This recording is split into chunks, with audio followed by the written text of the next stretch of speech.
Oh, no. No, oh, no, and nothing, I just meant like, because usually it's not about what you've been here, I didn't put it on with that, but I have a talk with the walking time in my office.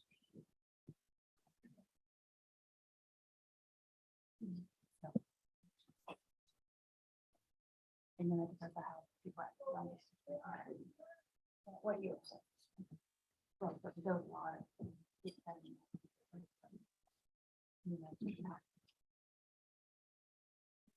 But those do like a deal international. Probably could be people or not. Or not. Yeah.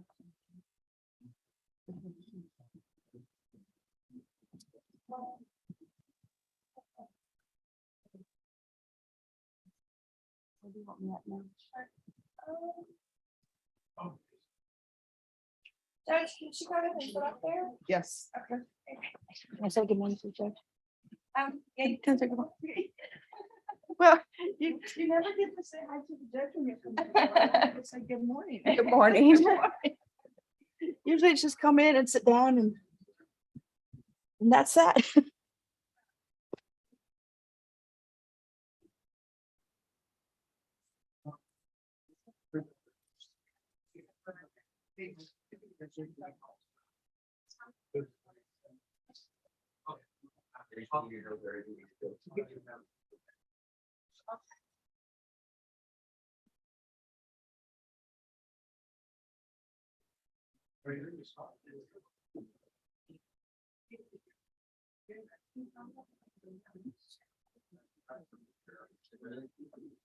All right.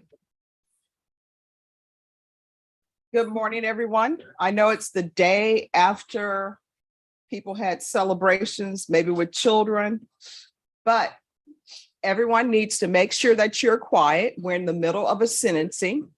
After that sentencing takes place, then we will take up your matters.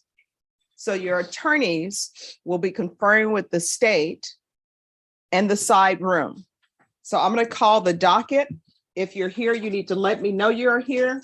If you do not answer for docket, then I'm going to assume you're not present and a warrant may be issued for your arrest. In custody, we have David Briones, Jose Celdonio, James Harrison, James Orness Harrison. Thank you. Keisha Smith and Shirley Martinez are in custody. Gregory Rutron, let him know, Deputy Laura, he can go back. His attorney has asked for a continuance due to a medical emergency, and let him know his attorney will be in contact with him. Reno Corrales is in custody. Santon Wilson. Maria Medina. Damone Wyatt. Thank you. David Rocha.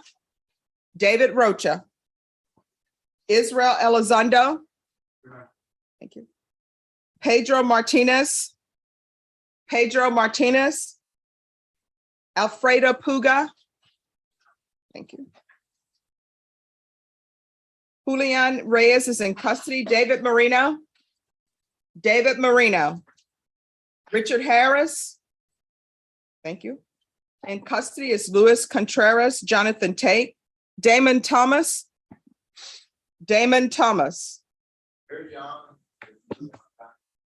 All right, thank you. You're popular on the docket. Andrew Hutkins. Zaragoza Tovar. Mark Alvarez.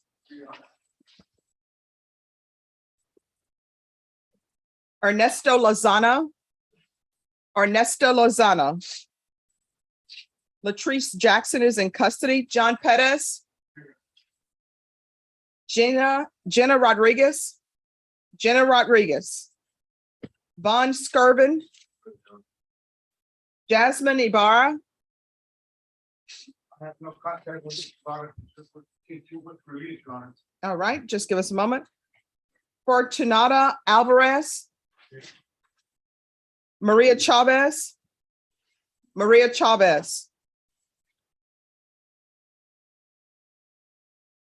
Herbert King. Nathan Chavez is in custody. Veronica Alvarez. Excuse me, sir. Are you with the defense? For which case, Your Honor? Oh, that we're in trial. Oh, I went. That's okay. Veronica Alvarez. Paracielo Padilla.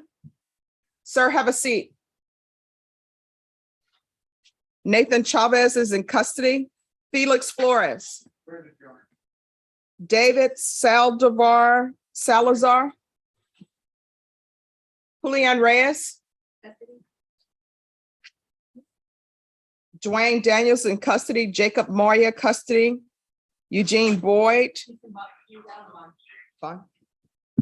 All right, and he's no relation to me.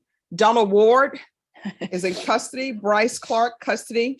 James Montero. Morning, Your Honor. He should be logged in via Zoom. All right.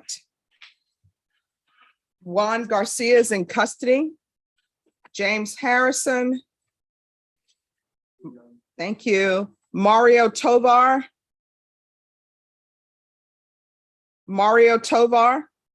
Casper Ayala is in custody. Samudio Sr. Montoya Callahan is in custody. Mark Aragon is in custody, and Hector Laura Sanchez is in custody. Is there anyone who's present and your name was not called? Whoa. Yes, sir. All right, just give us a moment. We'll get with you. Luis Camacho. All right, thank you. Who else? Jose Jimenez. All right, thank you. All right, thank you. So all of those people whose name was not called, if you could move on this side of the courtroom on the first row. All right, and can you check, is all the jurors here?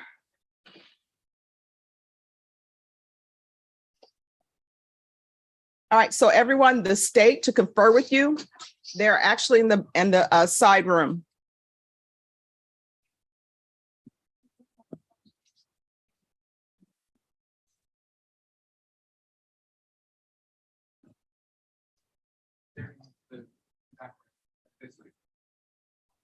In the witness, no. This way.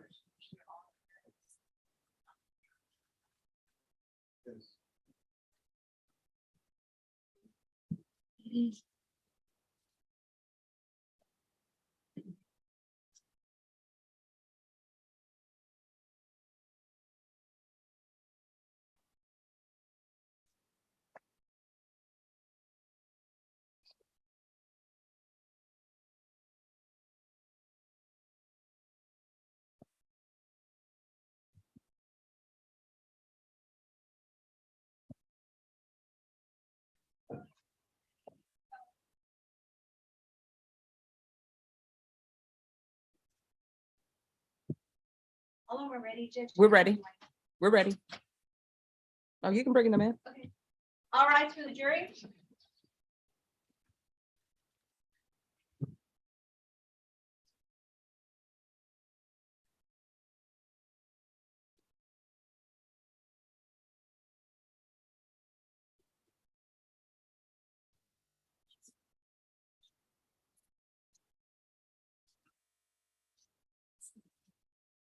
All right, everyone, please be seated. And ladies and gentlemen, as before, this is part of the court's docket today, so this is not related to this case. All right. All right, state, call your next witness. Your Honor, the state calls again, Barbara McCormick. All right, can you raise your right hand? Do you solemnly swear or affirm the testimony you give will be the truth and nothing but the truth, so help you God? Yes, ma'am. All right, you can lower your hand, state your name for the record and spell it, and please keep your voice up so that the members of the jury can hear. It's Barbara Ann McCormick. First name is Barbarann. Last name is McCormick, McCormick. All right, Ms. McCormick, you were our very first witness. Yes, ma'am. That was several weeks ago. Can you remind the jury where you were when you first saw Olivia BRIONES? I was in the substation. I was the one that when Ms. Briones walked in with the child, that she handed the child to me. And just briefly, have you had experience in seeing victims of child abuse before? Yes, ma'am, extensively. Is there anything about Olivia that stands out to you in your mind?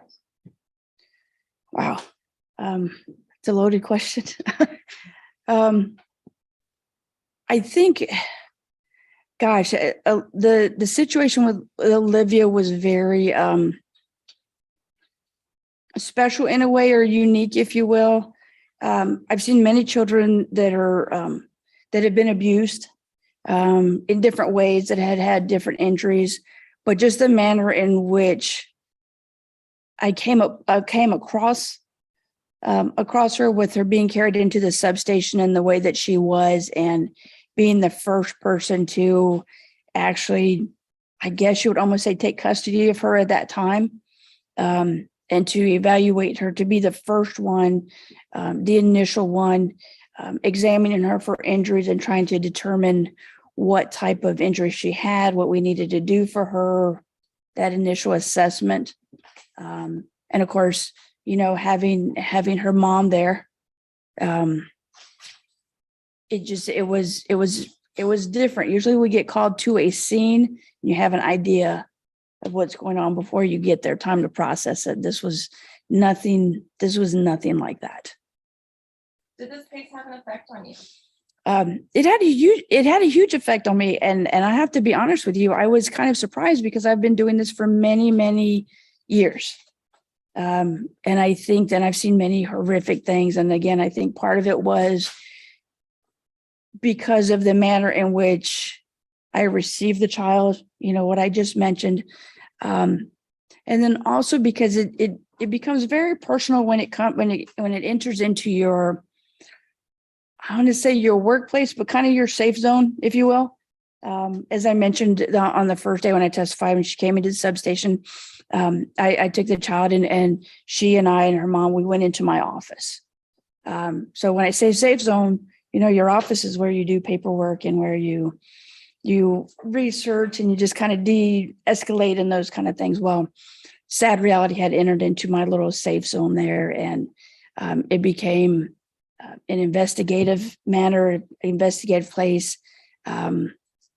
You know, and doing that in your own office is something that from that point on, walking into that office every day since then, is a reminder. You know, it's like if you drive past somewhere and you see something, you're going to remember something traumatic happened there. Well, this was every day into my office. And then, you know, having to do that and being businesslike and doing what I needed to do for the safety of the child. And at that point, for safety of mom at that point, because we didn't know what happened, you know, initially. And then, as I'm sure you saw in the videos, there's lots of police officers that, you know, entered the room and those kind of things, and to maintain the semblance of order, to do what would needed to be done for her, required a lot of focus. And then, of course, at some point, EMS came in. Well, at that point, you know, it further changed the atmosphere, because I'm the type of person, my office is very orderly. It's very nice and neat and tidy, a little OCD going there, as far as neatness. But desks were shoved out of the way, literally just shoved. Things went flying because we needed room for the stretcher and for the, you know, for the medical equipment stuff. Totally understandable, totally acceptable.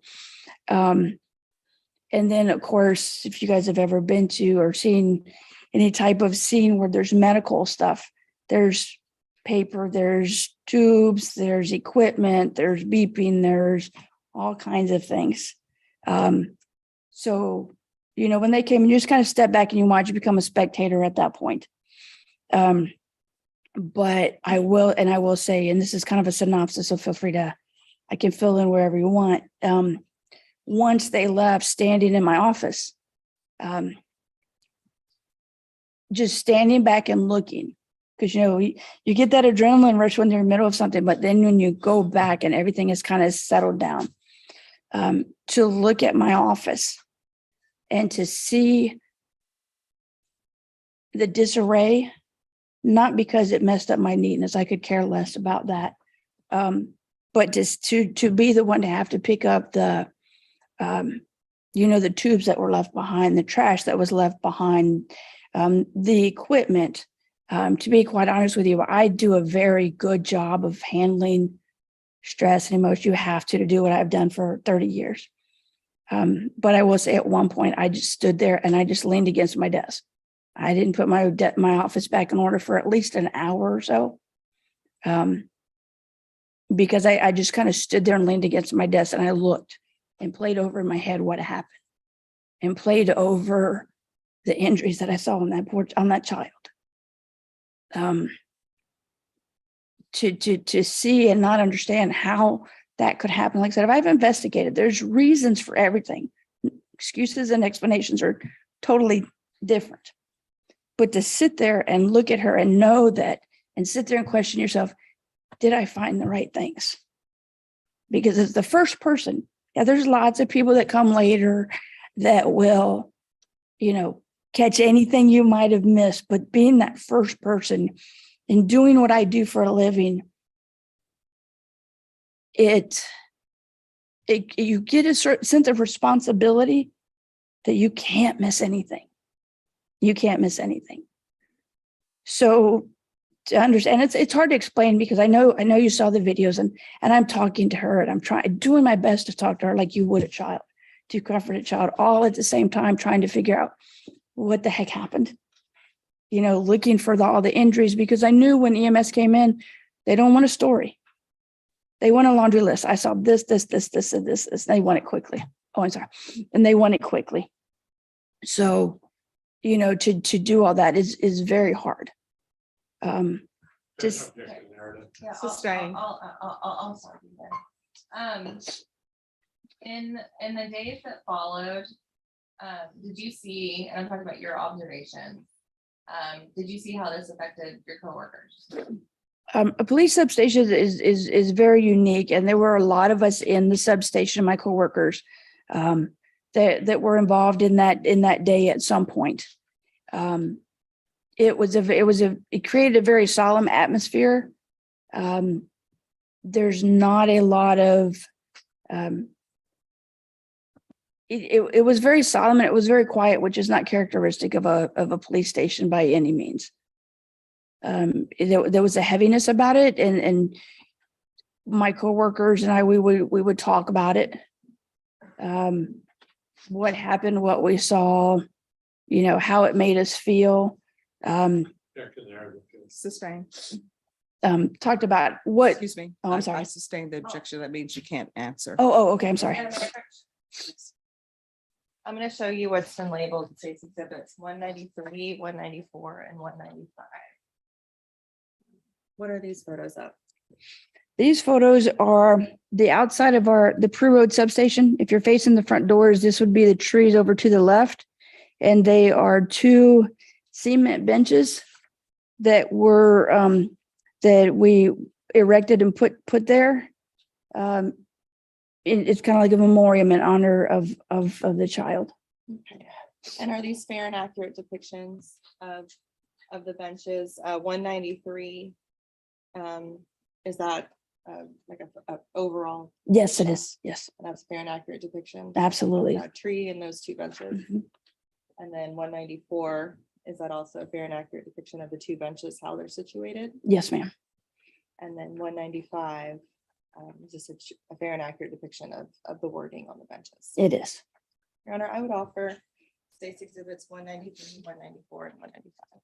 No objection, Judge. All right, States Exhibit 193, 194, and 195 are admitted. Your Honor, may I publish? Yes.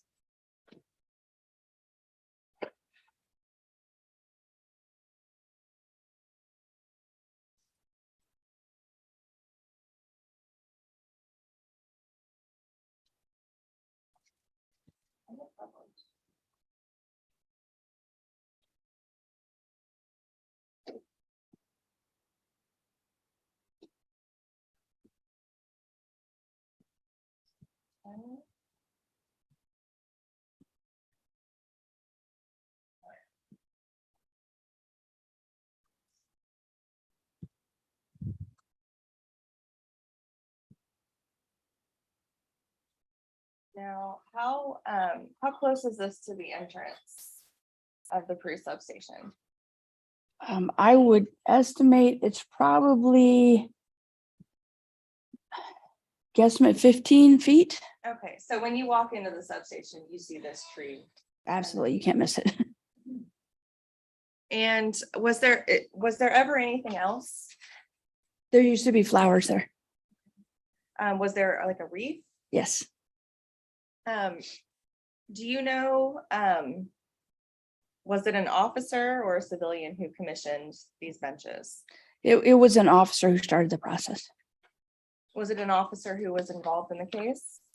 To some extent, if my memory serves me correctly, it was one of the officers that was at the hospital.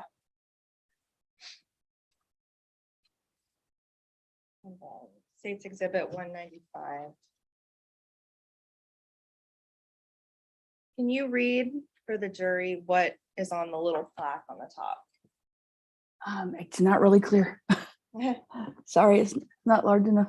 Okay, I can read the bench itself and I can read from the picture, but okay, why don't you read the bench from the bench? it says, "Those we have held in our arms for a little while, we hold in our hearts forever."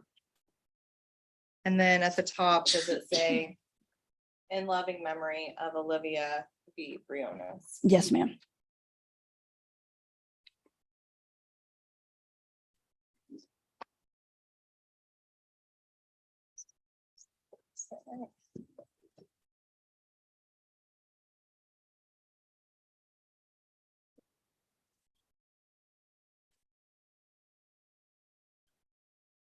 Witness. No question, Judge. All right, is this witness excused? It's excused from the state. Yes, Your Honor. All right, State, you may step down. Thank you. State, call your next witness. State restroom. All right. Defense. Thank you, Judge.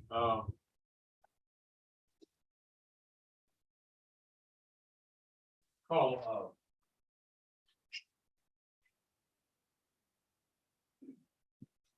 sorry, 1 second.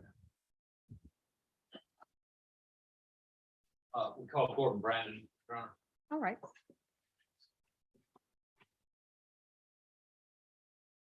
All right, and because this is the 187th and our equipment has been slowly breaking down, does anyone have any objection to the witness not being on the witness stand? Because each time that lowers, all of the lights and everything goes out. I have no objection, Judge. No objection. No. All right, thank you. So you can come forward and you can, Right here. yes. Jurors, will you be able to see? All right, could you raise your right hand for me, please? Do you solemnly swear or affirm the testimony you give will be the truth and nothing but the truth, so help you God? Yes, ma'am. All right, thank you so much. All right, if you could state your name for the record. Gordon Wesley Brandon. All right, And, defense. thank you, Judge. And, Mr. Brandon, look, that last name is BRANDON, is that Correct. And, tell the jury what you do, for a living. I am a pretrial officer for Bear County. Can y'all hear? So, pretrial officer for Bear County, and are you the person who is in charge of supervising Jessica Briones on pretrial release? Yes, Okay. And how long has she been on pretrial release? I believe since about I'm sorry, 2018. sir. Judge, I'm having to back this to you. All right. I can turn this way. Yes, if so you we're- could. Right. Thank you. I'm so sorry about that. That does Okay. not work at all. I want to say since about Hold on, 2018. please. Oh.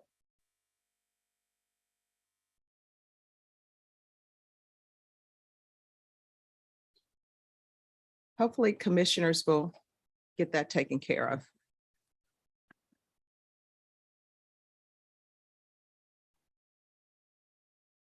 Okay, sorry. Go ahead.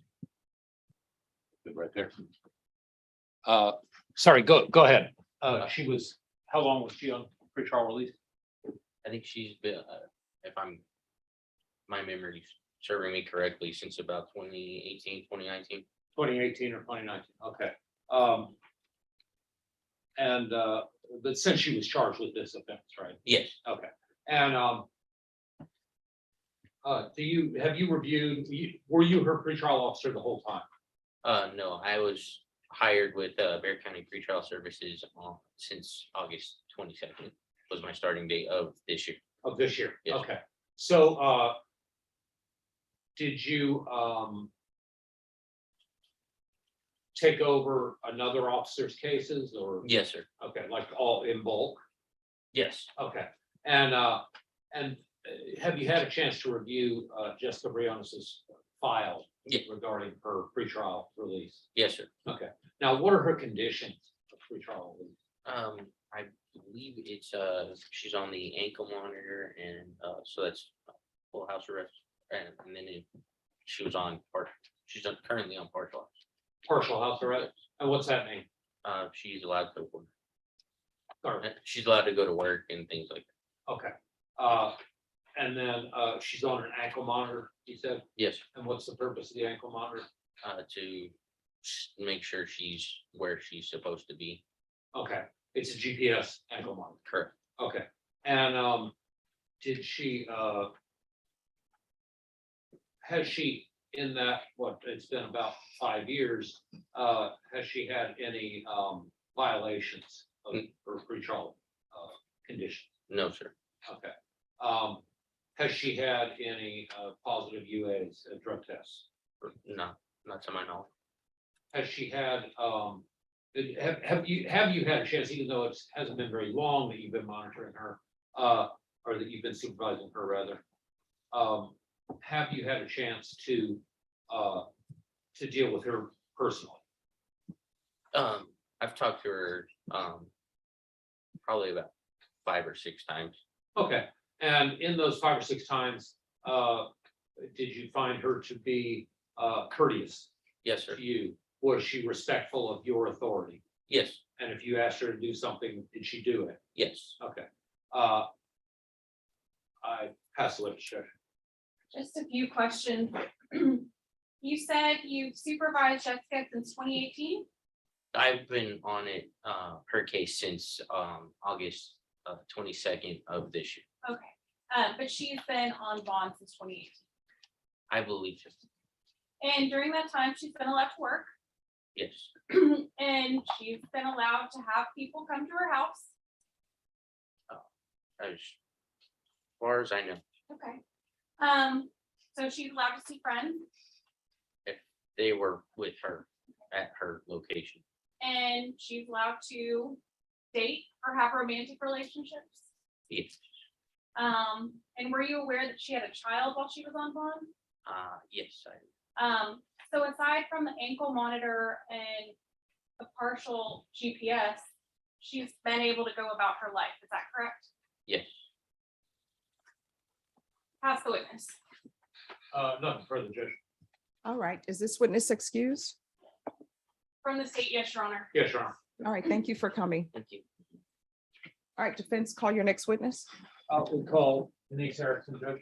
She is on Zoom. She's just been told she's in the waiting room. All right, thank you. 1 minute, I gotta fix my mic. Yes. And you said it's Denise Erickson? All right, I'm sorry, we're unable to hear you.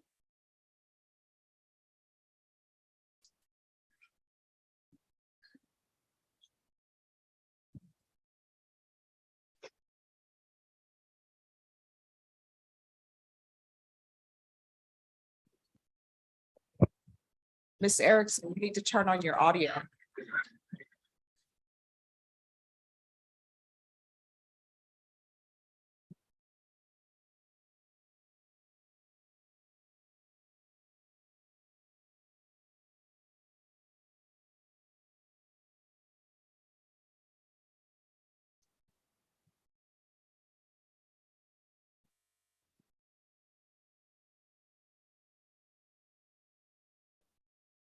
All right, are you able to Can you hear hear us? me now? I can hear you Yes. now. Sorry, technical difficulties. No problem, just give us a moment.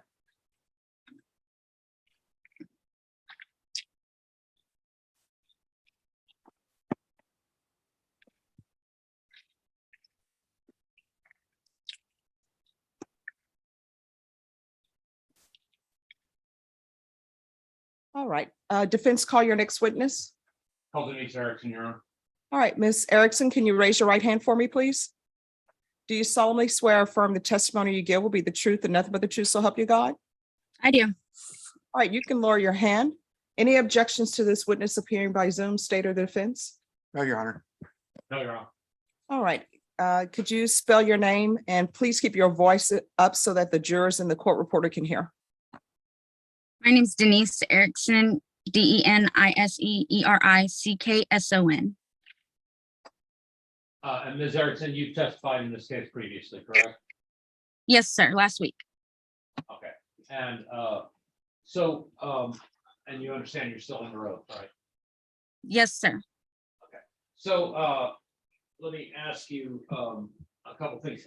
Have you heard that that since you have testified that Jessica was convicted by the jury of murder and of injury to a child?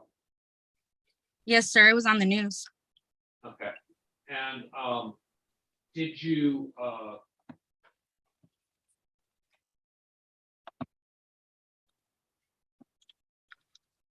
let me ask you this, what do you do for a living, Ms. Erickson?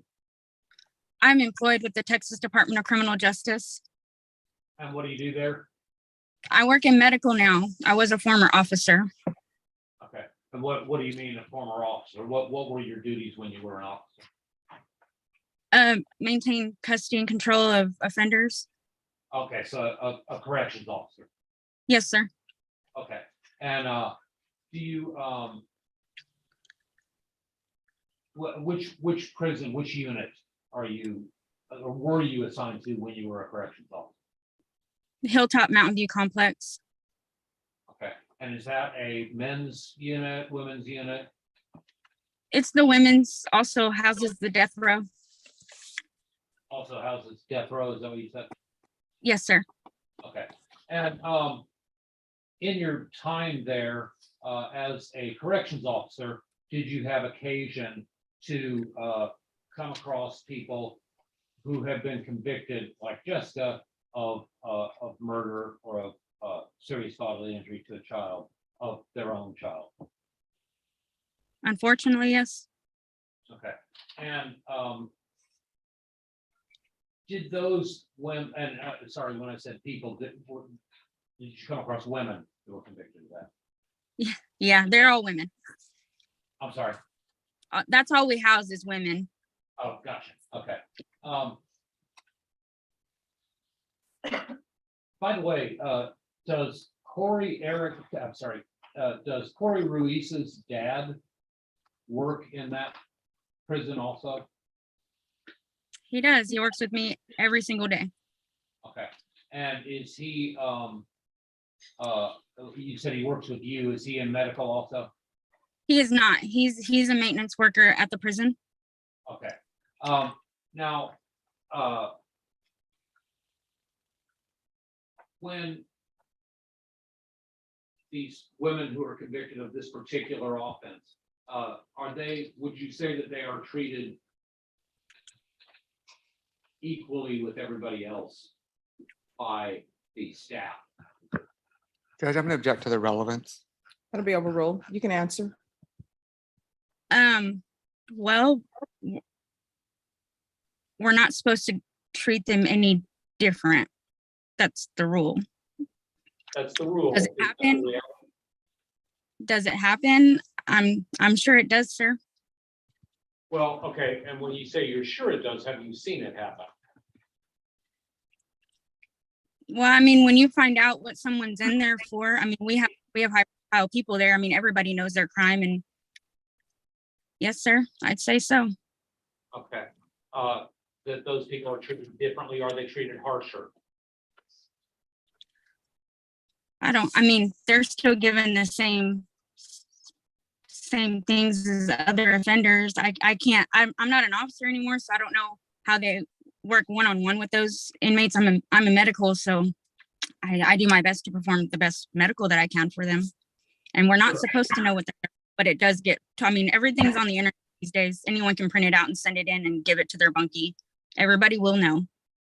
Yeah, you talking about the prisoners, you mean? The other inmate? Yes. Okay, and that was the other question I had is whether the other inmates treat those inmates more harshly than they do the African inmates. Absolutely. Okay. All right. Now, you have a daughter by Corey, is that right? I do. I have the one that was born before Olivia. Okay. And Corey's in prison right now, right? Yes, he is.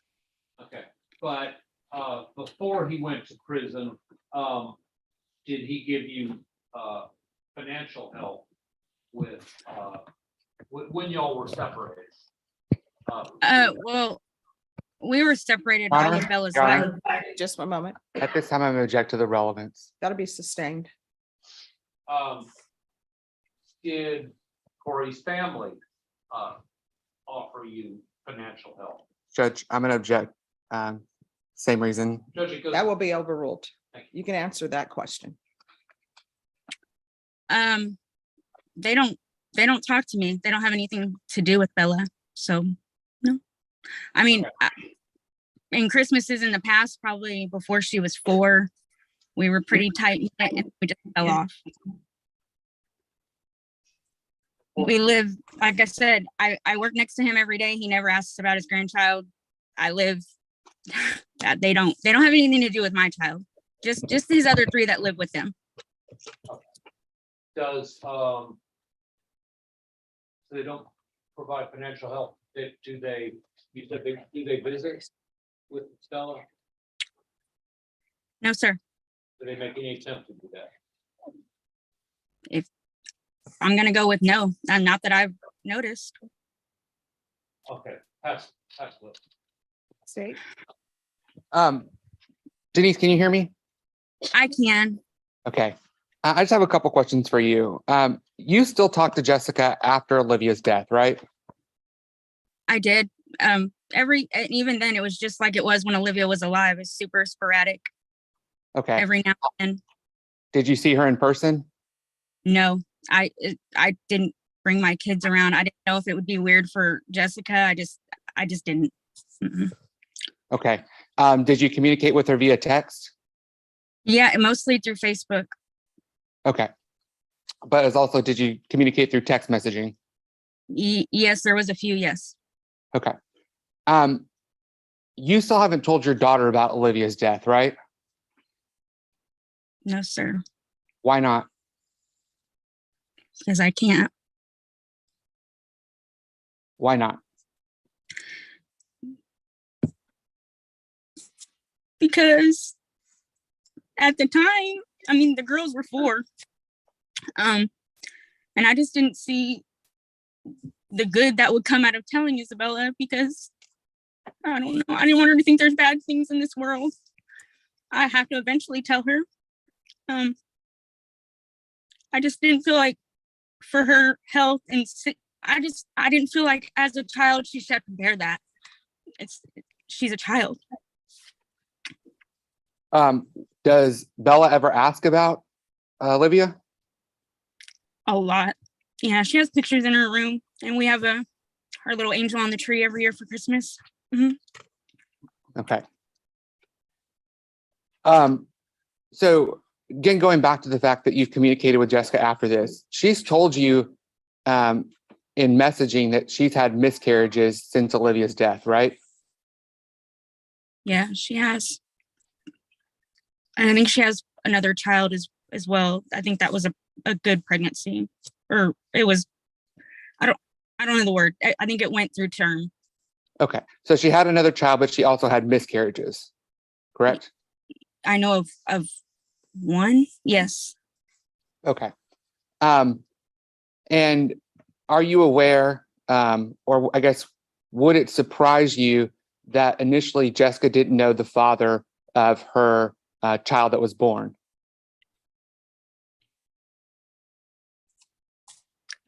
She didn't.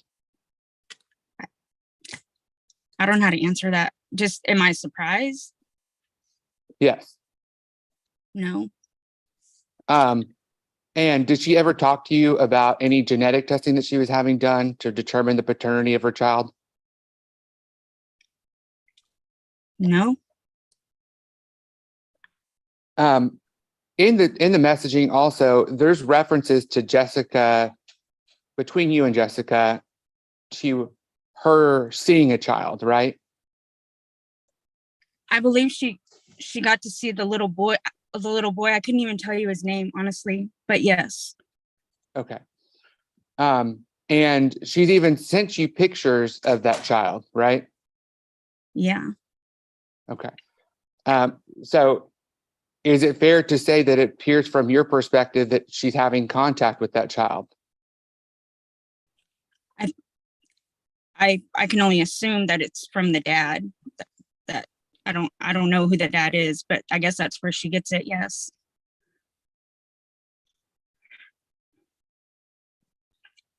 Have you ever seen Jessica cry before? No? No. Um,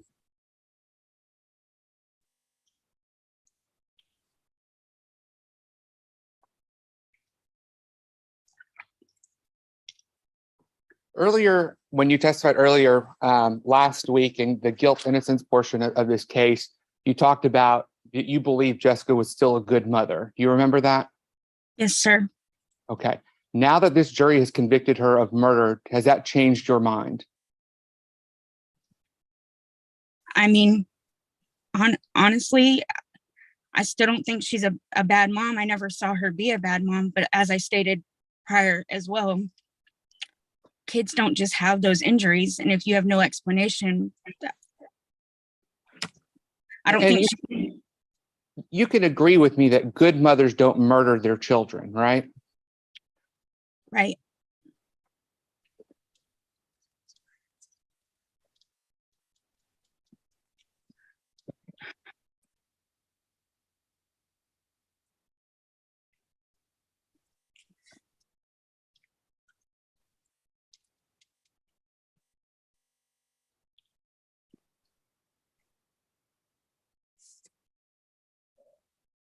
Judge, I'll pass the witness. Defense?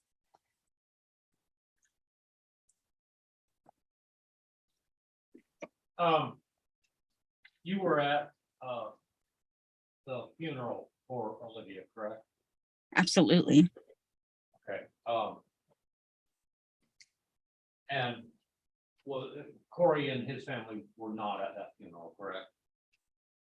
I did not see them at the funeral. Okay. No. Did you see Jessica cry at that funeral? She was upset, but actually like sobbing, crying uncontrollably. I mean, you could tell she was upset, yes, but to see her like, when I say cry, I mean like, Okay, no, my definition of cry means different. Did she have tears in her eyes? Yes. okay, and you know that Jessica was prohibited by pretrial from seeing her child, correct? By the terms of her pretrial? I don't know the law. I don't Okay. know. I'm sorry. That's fine. If you don't know, you don't know. Yeah. But, so she was sending you pictures. Did she tell you that those were pictures that were taken by the child's father? And not by No, her? she just sounded like a proud mom. Just Okay. excited to show me how big he had gotten. Okay, She sent me the day he was born. I'm sorry. It was more like a proud mom moment. She was excited to show me how big he had gotten. Okay. Pass witness, Judge. State? Just a few questions, Judge. Denise, it would be fair to say if the Ruizes had no idea, Laura had no idea that the funeral was going on, she couldn't attend, right? If that was the case. Yeah, well, and I didn't elaborate because I don't know how much I'm allowed to. I know that Laura and Joe at one time did enter that funeral home. Their name was signed in the book before mine. You know how you get a funeral book? Their name was Okay. signed in the book, so they must have came and viewed her at one time. I didn't see them with my own eyes. No, their Okay. name was that clarifies it, right? So you just didn't see them there. Doesn't mean that they didn't attend the funeral. Right, I Or the only view- say, right, I can only say what I saw, and I did not see them with my own eyes there. Their name was in the book because I signed that book myself. Okay. And as far as, Jessica and the father of her child, those text messages include Jessica telling you that Edward was coming over to her place, right? Yeah. Yes, sir. Judge, I'll pass the witness. No further questions, Judge. All right, is this witness excused? From the state, yes. All right. Oh, I'm sorry, Judge, I do have just one other question. I Yes. apologize while she's still here. That he was coming over to her place. That is, that he intended to come over to her place, correct? Judge, Something I'm gonna- about, I don't, Just one second. What is your objection? Calls for speculation. I'm sorry? Calls for speculation. No, I'm asking what Jessica told her. They All right, already- that'll be overruled. You can answer the question. Thank you. it was, Go ahead. it accidentally sent me a text that said that she didn't know she got the right cereal, but that he looked so happy when she handed him the cereal. So, and then she said, "I'm so sorry, I sent that to the wrong person. It was for his dad or whoever." So I guess she was feeding the baby breakfast. I wasn't there, so I don't know, and I didn't ask. Okay.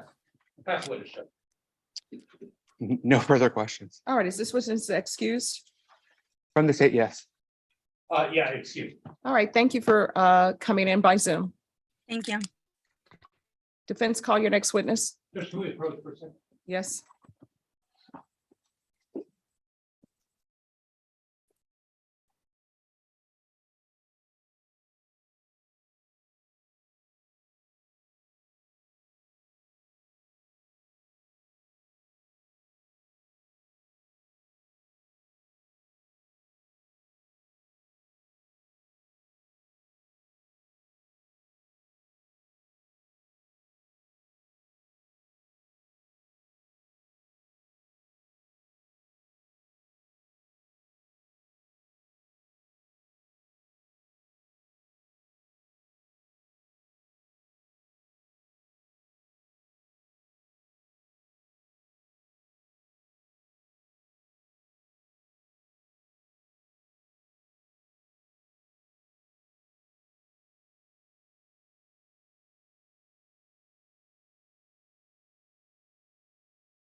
Step out there. Yes. Thank you. Right back. All right, everyone, if you want to stretch in the box, you can stretch in the box and just give us 5 minutes. Have you seen these people here, the people from Austin?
All right, I would approach Judge. yes.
All right, ladies and gentlemen, I'm going to give you an early break, but I can assure you today, you will hear closing arguments from both sides. And today will be the day that you will have a chance to deliberate as it relates to punishment.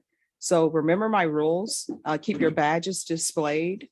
If you hear anybody talking about this case or you see anything, ignore it, don't listen to it.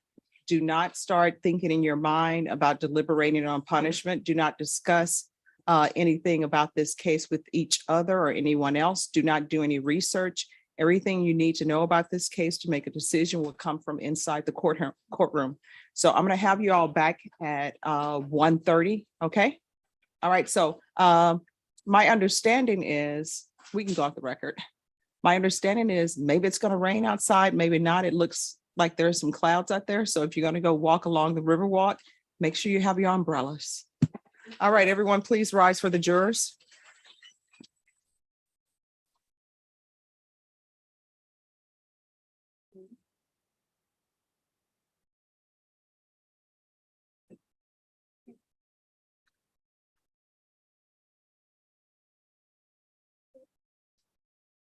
All right, and Mr. Foley, if you need to continue to just speak with your client, you're more than welcome to remain to speak to your client, but we may have to move you because we have another hearing that needs to take place.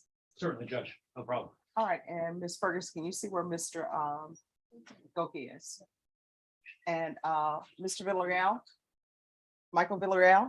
Yeah, if you can let the state know that they can come back in. Yes. Yes.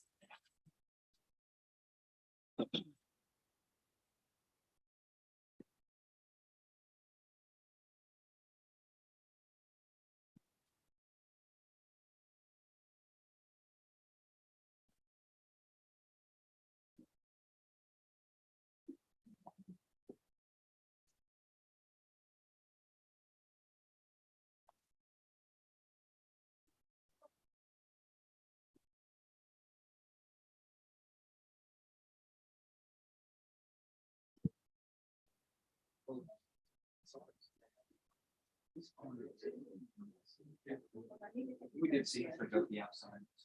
All right, thank you. I am ready.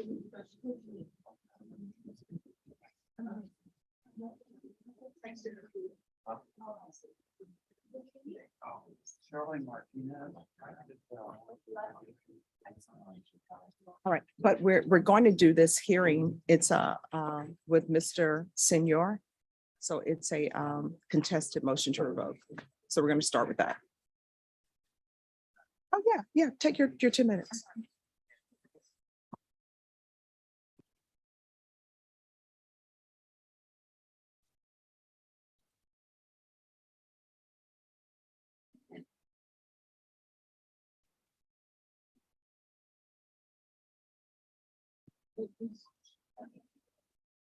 I'm the same way. I inevitably think it's something really good I could have said or shouldn't have said.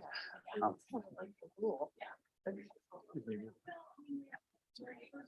want to hit your leg. Thanks, sir.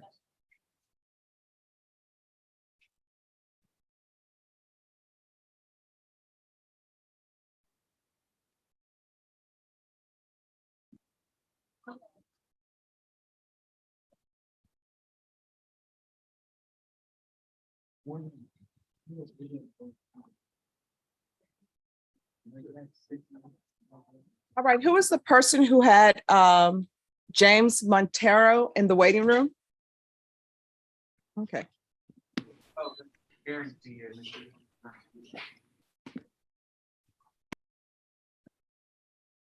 Mr. Montero, I'm going to place you back in the waiting room. As soon as your attorney is here, we'll take up your matter. Okay, yes, ma'am. Thank you. You're welcome. Thank you for your patience.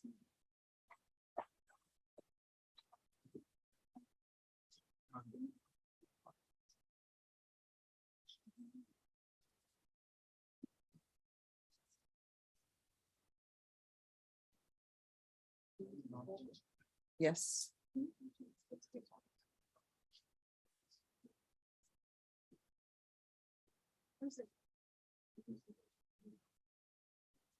Yes.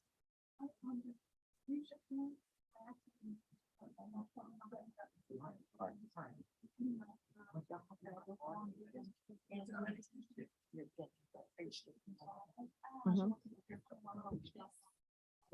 No. It was 10:25 and then I recalled it for 10:27. So. Yeah, so why wasn't here on 10:27? Yeah. All right. Yeah. All right. And then she on jury trial in another court. All right.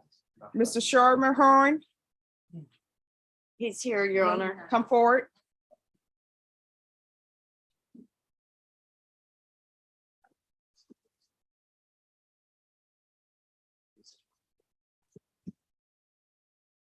All right. Have you been having trouble on your end getting in touch with your attorney? All right. Do you have her number? Yeah. All right. So why are you not getting in touch with her? Because you were supposed to be here on October 27th.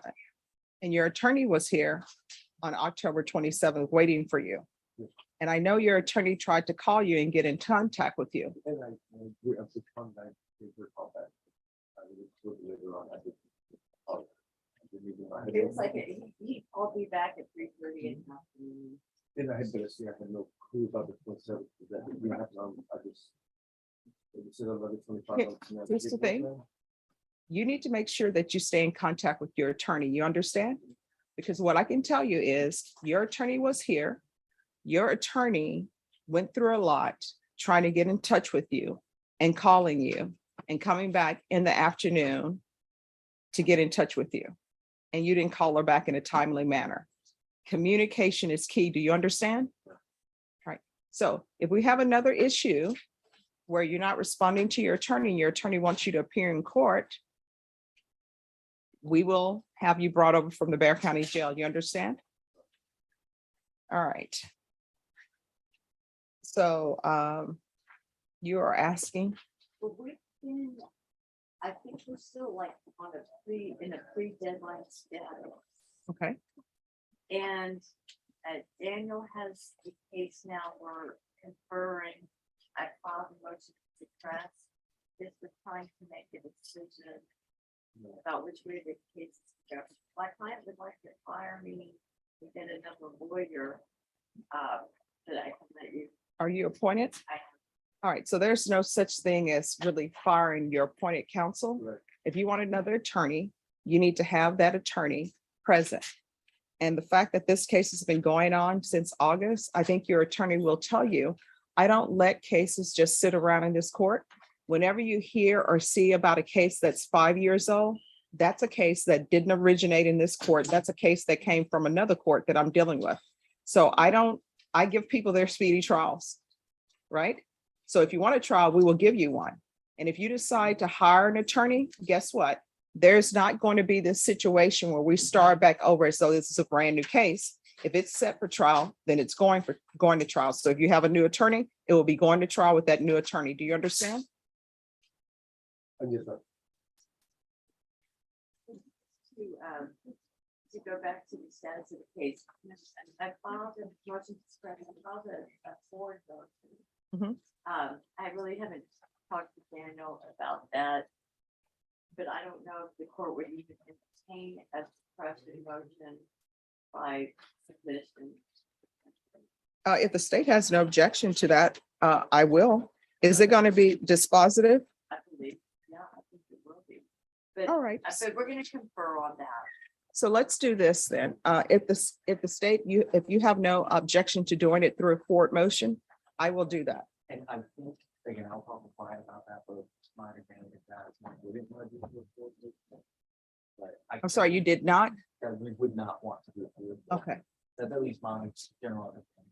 All right.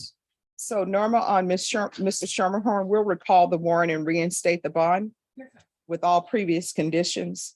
And when can we bring this back for, the state is going to make a decision, Ms. Efron, I know you're in jury trial. So, Well, look, I'm done. oh, you done? Yeah. All right, when are we coming back on this? I wanna come back and- No, 2 weeks. Again, we have to respect the research. No. November 17th. All right, we'll be back on November 17th, and I want you to read that form very carefully. You're coming back on November 17th at 9 a.m. All right, where's Mr. Goki? Thank you, Judge. You're welcome. Have a great day. Thank you. Norma, Yeah, you can you need to call sign. Mr. Goki? David Salazar. David Salazar Saldivar. Come forward.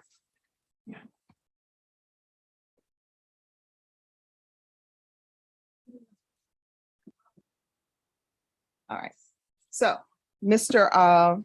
Salazar. All right, I want to explain something to you. I realize that everybody is in touch with their chakras or whatever it's called and their wusa moments, but you're not dressed appropriately for court. If this were a retreat where we're getting in touch with our inner selves, you'll be dressed appropriately for court. But this is not appropriate attire. Do you understand? So the next time you come in, there's to be no t-shirt, there's to be no harem pants. I'm not having that. You understand?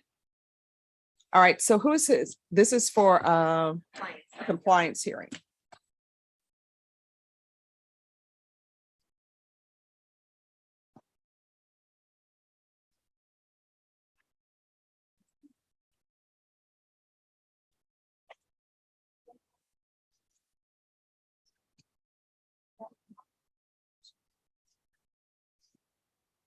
All right, so they say that you don't think there's anything wrong with drinking 1 or 2 beers a day. I'm sorry? All right, because here's the thing, you're not allowed to drink alcohol while you're on probation. Do you understand? If you wish to drink alcohol while you're on probation, what will end up happening is everyone needs to be whisper. If you decide that you wish to drink alcohol, that's fine for you to drink alcohol, but you're looking at doing 10 years in the prison. And so you won't get alcohol until you're out of prison unless you make some alcohol at the prison. I think they call it hooch. I mean, but otherwise you're not allowed to drink alcohol while you're on probation. Do you understand?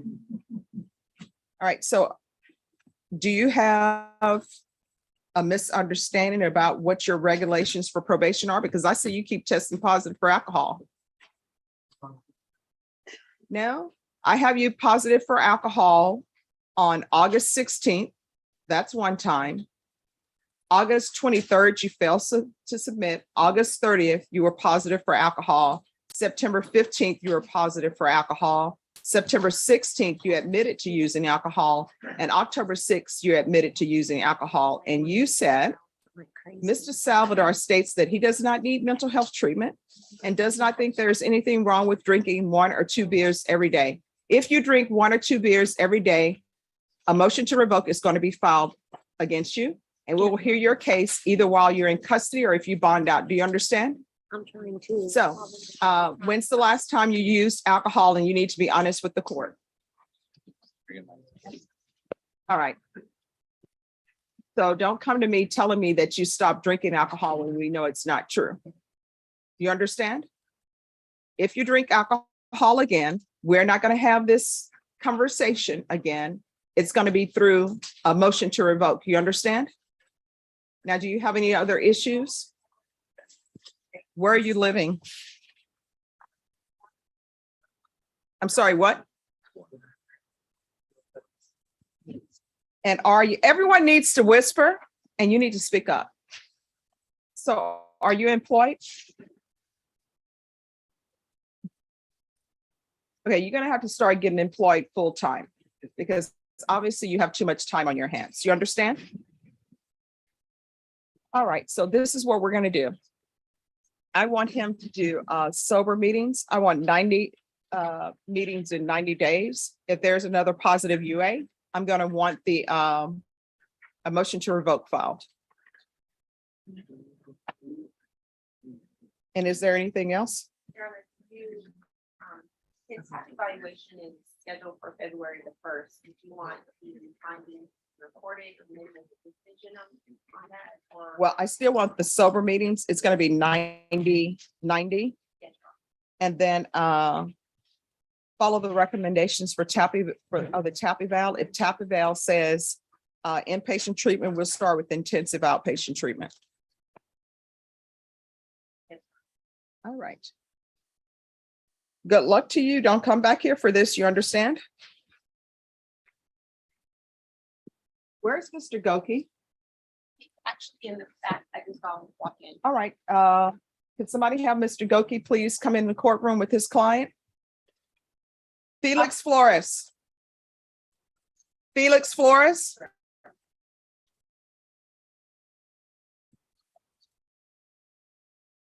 Hello, how are you doing? Morning, Your Honor. Good morning. We've talked before. So, Your Honor, I just sent you the last SR just so that you had it for reference. Mr. Flores went ahead and installed the ignition interlock on the vehicle as instructed the day that we instructed him to, and so far so good. Okay. All right, continue doing what you're doing, okay? Can I say something? Yes. I want to say that I feel very blessed. I'm very grateful, extremely grateful for the officer who stopped me, for my neighbor for taking a picture of me, and for you. Right now, A is just in the fire. I don't know if it's a pink cloud or what. I just want to say my gratitude. Oh, thank you so much. All I have is that.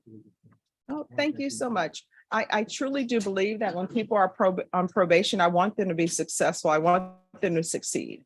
So thank you for. Officer, neighbor, all of them, you know. For the purpose. I planted some flowers. Yes, and how they're doing. Well, I just put the daffodils down, there's bulbs, Mhm. and I put some wildflowers, they're deer resistant. They're some perennial, some annual. I think I saw one of them. Hey, well, it's gonna happen. It takes a while, but you know, when you do that, yeah, when you do, oh yeah, see that plantings will teach you patience because they're gonna come up whenever they want to. These are deer resistant, that's the main thing. All right, thank you. I'm glad everything's going well. Thank you. Thank you, Mike. Have a good day. All right, where is Mr. Foley?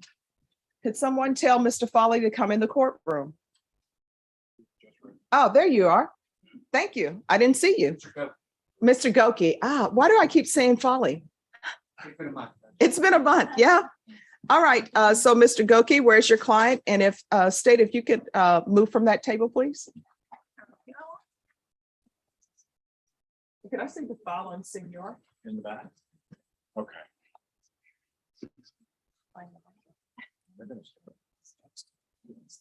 All right, we're going to go on the record. All right, thank you. 2 hours.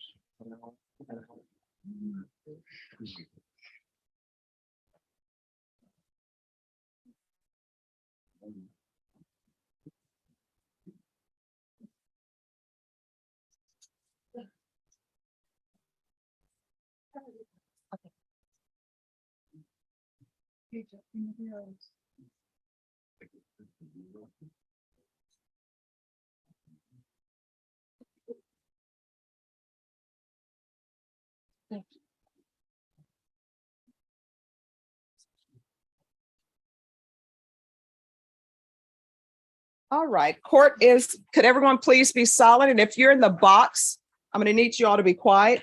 Court is calling 2016 CR 0340, State of Texas versus Samudio Senior. Could I have the parties announced for the record for the state? For the Attorney General's office, Your Honor. For the defense? Paul Goki representing Samudio Senior. And are you Samudio Senior? He's remaining silent now. All right, Mr. Senior, I'm showing you what's entitled motion to revoke community supervision and state's motion to supplement pending motion to revoke probation. Did you review that with your attorney? Did you understand it? He's remaining silent, ma'am. I can represent to you that we have gone through the motion to revoke. All right, state, you may proceed. So yesterday I filed a writ of habeas corpus. State calls Officer Muro to the stand. Excuse me. I filed a writ of habeas corpus, asked for a hearing. Mhm. And I understood you to say that we would have that hearing today. And I'm prepared to proceed on that as I understood the court's direction. We are proceeding on the motion to revoke. We will have a hearing on your writ after the motion to revoke. State, call your first witness. And this is the beginning. You declared a mistrial. Yep, this is the beginning. Thank you. You're welcome. State. State calls Officer Dominic Muro to the stand.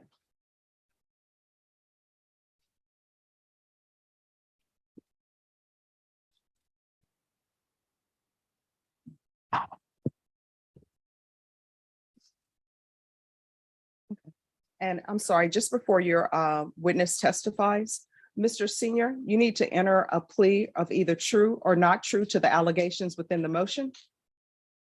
Are you the same Samudio Senior who was placed on community supervision and cause number 2016 CR 0340 for the offense of continuous violence against family on January 23rd, 2017 for a term of 5 years? Is that you? Based on the advice of counsel, Your Honor, the gentleman is remaining silent. And in the face of silence, the court can enter a plea of not true to the MGR. All right, state, do you want to read the allegations in the motion? And Mr. Senior, either you or your attorney need to answer to the allegations in the motion. Violation of condition number 1 on or about the 13th day of February 2021. In Bexar County, Texas, the defendant Samudio Charlie Senor, who did the offense of driving while intoxicated in violation of condition number 1. True or not true? It is not true. All right. Violated condition number 2 on or about the 14th day of December 2020 in Bexar County, Texas, the defendant Samudio Charlie Senor did then and there fail to submit drug testing as directed by the court officer, supervision officer, and or a duly authorized agent of the court in violation of condition number 2. How do you plead to that? True or not true? He enters a plea of not true to that. Violated condition number 2 on or about the 16th day of September 2020 in Bexar County, Texas. This video of Charlie Senor did then and there illegally used marijuana in violation of condition number 2. How do you plead to that? True or not true? Excuse me just a moment, ma'am.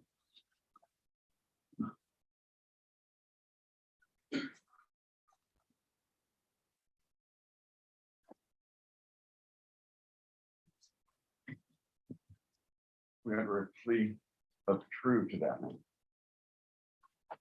All right, and that's true to the marijuana violation? Yes, ma'am. All right, Violated condition number 9, on or about the 16th day of February 2021 in Bear County, Texas, the defendant, Sweetie and Charlie Senor, report an arrest to the supervision officer within 48 hours. Violation of condition number 9.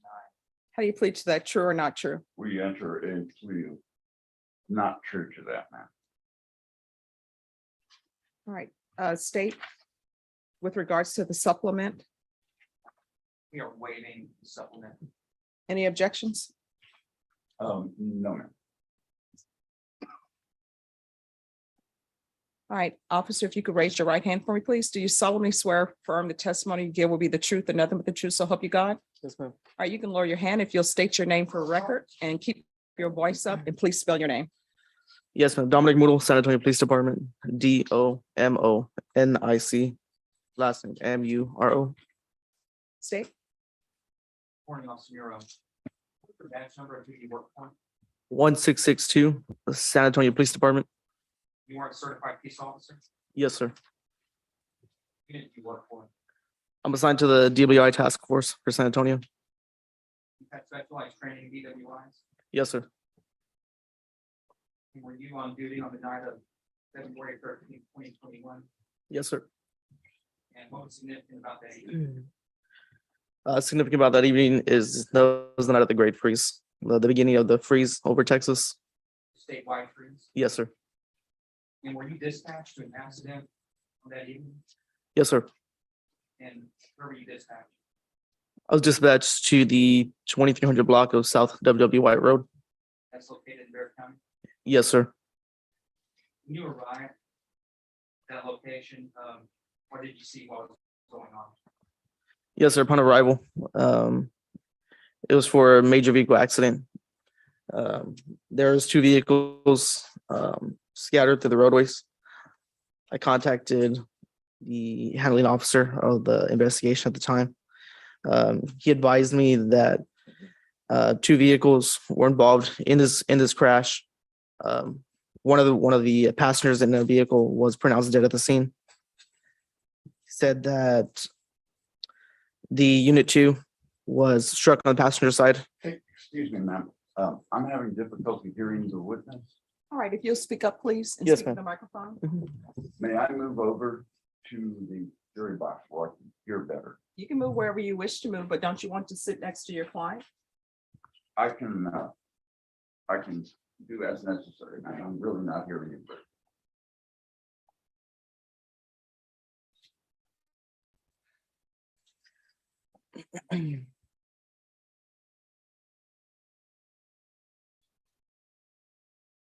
Can I proceed? Yes, So when you were dispatched to that location, because of what had the weather already begun to become extreme and severe, Yes, sir. It had. you just testified that when you arrived on scene, there was a 2 accident, automobile accident. What was that accident? Can you describe that one more time for the defense counsel? Yes, sir. 2 vehicle accident involving 1 vehicle struck on the passenger side with the passenger dead. Call that a T-bone accident. Yes, sir. Said someone was pronounced dead at the scene. Yes, sir. Passenger of the second vehicle. What was her name? Tanya Donnell, if I'm saying that correctly. Did you make contact with someone by the name of Smitty Charlie Sidwell? Yes, sir, I did. Please explain what you observed when you made contact. Yes, sir. I contacted Mr. Senior. He was on the back of a fully marked SAPD patrol car. Upon contacting him, he was read his Miranda rights. I noted that immediately he had glossy bloodshot eyes. He was not in handcuffs. I had to take him out of the vehicle, walked to my patrol car, Asked him as to what happened. He stated that he was driving down WW White when a vehicle cut him off. He struck it. I noted that his speech was slurred. I asked Mr. Senior as to how much alcohol he had consumed. He stated none. Once I asked him once more, he then changed his answer to he had been drinking earlier in the day, said he had half of Four Locos, started around 12 in the afternoon, stopped at around 2 in the afternoon. Asked him on a 1 to 10 scale as to where he rated himself at. Excuse me, Your Honor, Matt, take the witness on voir dire. For what purpose? To take him on voir dire, ma'am. All right, that'll be denied. You may ask your, I would like to ask the witness some predicate questions for the testimony. all right, that'll be denied. You can continue. You can cross-examine him. Officer Euro, you stated that the defendant said that he had a Four Locos. What type of alcoholic beverage is that? I object. I have not been able to establish the admissibility of this line of testimony. All right. Of the witness. Your objection is overruled. You can take the witness on cross-examination. State you may continue. You can answer the question. Yes, sir. Four Locos is an alcoholic beverage, large in size. I believe they're approximately 24 ounces in size. What's unique about the alcohol content? They have a higher alcohol content than most alcoholic drinks in a can.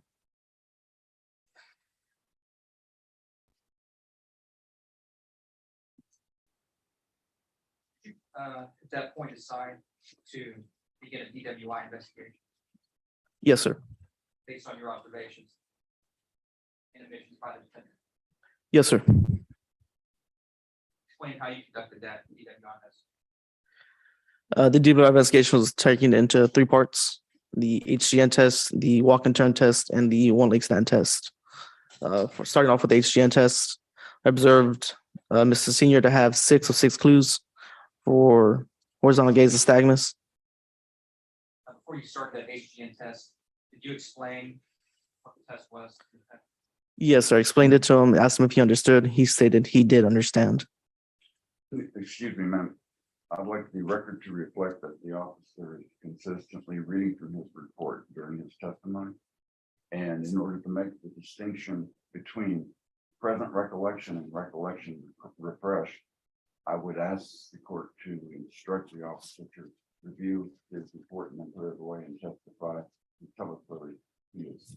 All right, you're not allowed to read directly from your Yes, ma'am. report, but you're allowed to use your report to refresh your memory. State, ask your next question. Did you explain the instructions to HGN? Yes, sir. Did you understand those instructions? Yes, sir. How did you perform that test? The HGN test, the Mr. Senior's had his hands at his side, feet together. He was qualified for the test. He did not have resting nystagmus. His eyes were able to equally track. He had approximately equal pupil size. He had no apparent head injuries. Once qualified, the test was conducted. How many clues total were in that test? 6, sir. Based on your training, according to your training, how many indicate intoxication? Minimum 4. How many did the defendant exhibit? He observed 6 of 6 clues. What was the second test you proceeded to perform? The walk and turn test, sir. Did you explain the instructions to him? Yes, sir. The test was demonstrated and instructed to him. He understood those instructions. Yes, sir. And what is the walk and turn? The walk and turn test.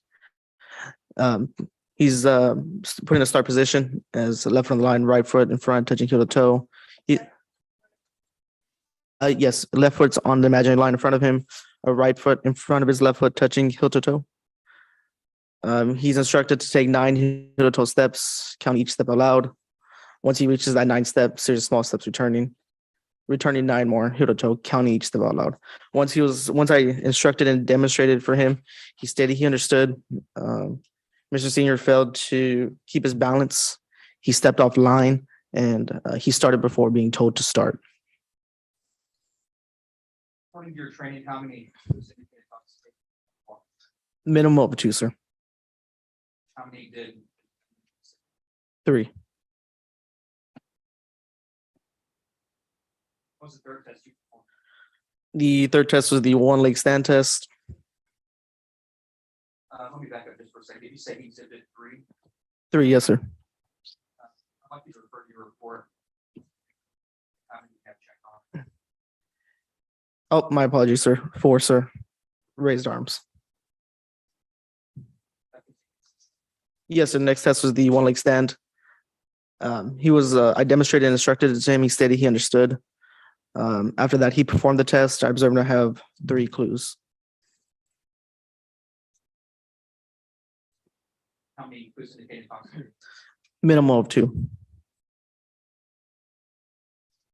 What did you proceed to do at that point? Based on the totality of circumstances, all the evidence that was presented to me, I based the decision on that to make an arrest for DWI. So based on your observations, that due to the, what you believe to be the introduction of alcohol in the body. Yes, sir. Go back to the section.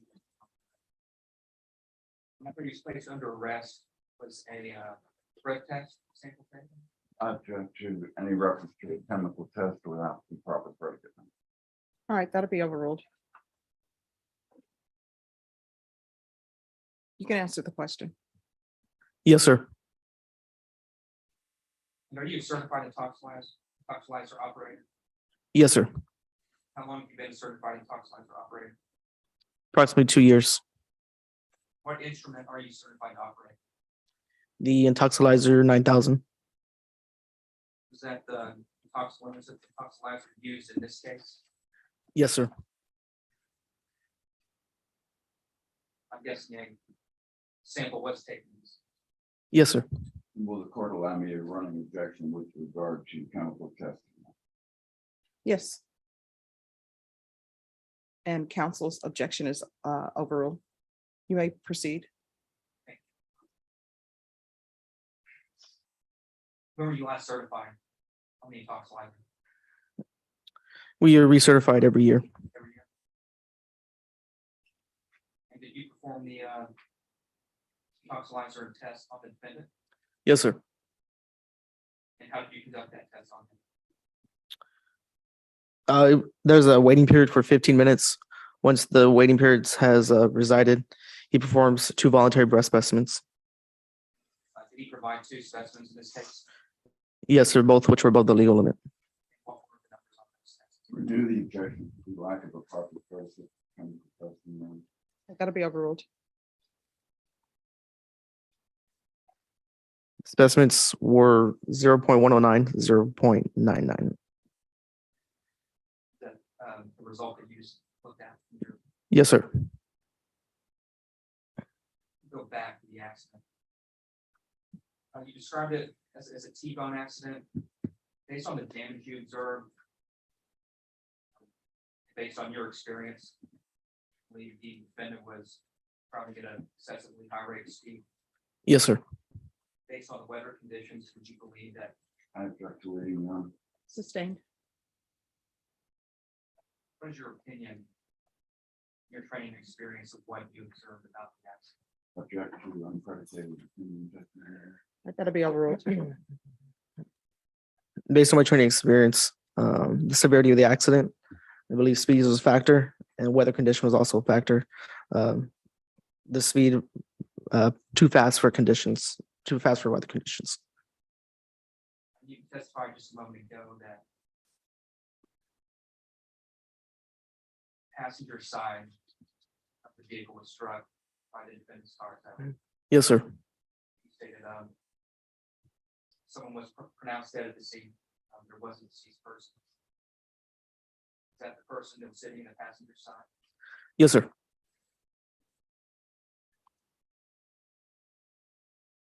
I'm looking at the first page of your police report. In the middle of that first page, there's a block.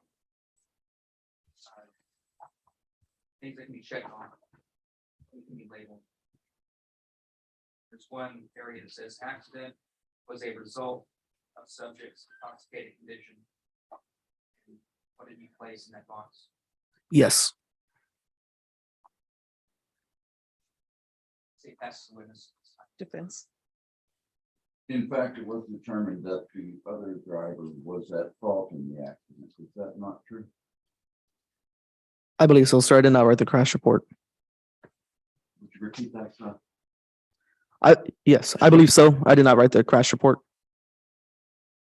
In any event, Mr. Samudio was not charged with intoxication manslaughter, was he? No, sir. And that was based upon a traffic officer's investigation of the scene, correct? Yes, sir. But one of our traffic investigations detective. Your Honor, at this point, I would like the record to reflect that the state is tendering to me this officer's report and for cross-examination, and that whatever they tender to me is the same report that the officer is referring to. Okay, the record reflect what it reflects. So when they pass the witness, they are to tender me his report, Your Honor. Your Honor, actually, the last hearing, I believe, was September 29th. Copies were made of the report that Officer Muro has right now. They were given to the defense counsel, so he actually has the exact physical copy that Officer Muro is referring to. And that is correct. However, I believe that the record needs to reflect that procedurally, he has questioned the witness on direct examination. I made reference to the officer reading from a report. When, Do you have the report, Mr. Goki? Yes or no? yes, I'm familiar with the report. All right, so you have the report. So what are you requesting? I don't understand. I am requesting that the record reflect that the state is tendering to me this officer's report, and it is the same report as he is reading from. All right, so it's the court's understanding that the previous copy, well, the copy of this officer's report was tendered to the defense counsel at the previous hearing, which was on September 29th. You can ask your next question.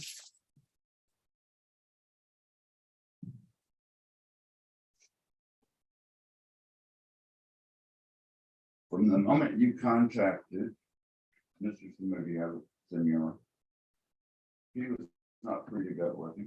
No, sir. That's what it's from. State.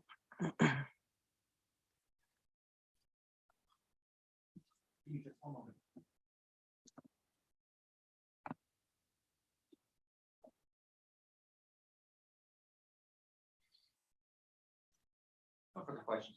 All right, is this witness excused? Subject to recall if necessary. All right, you can step down. Thank you for coming. Judge. State, call your next witness. State House Officer Hubbard in stand.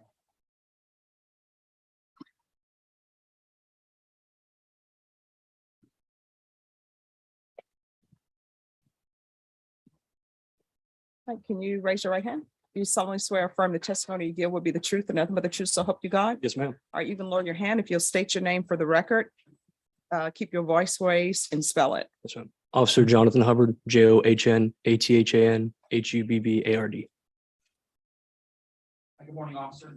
Your Honor, I'd like to invoke the rule at this time since the first testifying officer remains present in the courtroom. I believe well, first, this is a probation hearing. Secondly, the other officer was already present for that testimony, and now he's invoking it at this time. It's untimely, it's not proper. All right, so officer, if you'll just step outside. Thank you. All right, you may. And is there any other witness in the courtroom? Might be testifying. All right, Ms. Abrams, if you'll step outside, please. All right, you may proceed. What's your badge number, officer? 929, sir. Who do you work for? San Antonio Police Department. You are a certified police officer, correct? Yes, You on duty on the night of September 13th, 2021. yes. Sir. What was significant about that evening generally? I was dispatched to a major crash, sir. What was significant about the weather that night? It was the beginning of the Texas freeze. The cold was coming in. It was getting rough on the roads. And what type of accident were you dispatched for? T-bone, sir. How many vehicles? May I request officers to speak into the microphone, Your Honor? I'm having trouble hearing in this position. Wouldn't even better. If you'll, Yes, sir. Very sir. How many vehicles were included? 2 vehicles. 2 vehicles, sir. Describe the damage that you saw and observed when you arrived on scene. There was extensive damage to one vehicle's passenger side and then the primary vehicle's passenger side, passenger side. And then for the Mr. Media's vehicle, there was front end damage. How many lanes were on the road? On that road, there were 2 lanes going each direction, north, south. And who made the left turn? The left turn was made by Unit 1, Who was driving the lane? Mr. Charles Washington, Who was the passenger? Miss Tanya Donnell. The person outside the scene. Yes, sir. Where exactly was the damage on that vehicle? The passenger side. That's where he was sitting. Yes, sir. Who's driving unit 2? Mr. Samudio Senor. At any point did you make any contact with him there at the scene? Yes, sir, I did. What do you call that brief period of time? At the time, he was animated, kind of worried about the accident, upset about the events that had occurred, sir. At any point did you show any concern for injuries by any other occupants in the other vehicle? No, sir, not to me.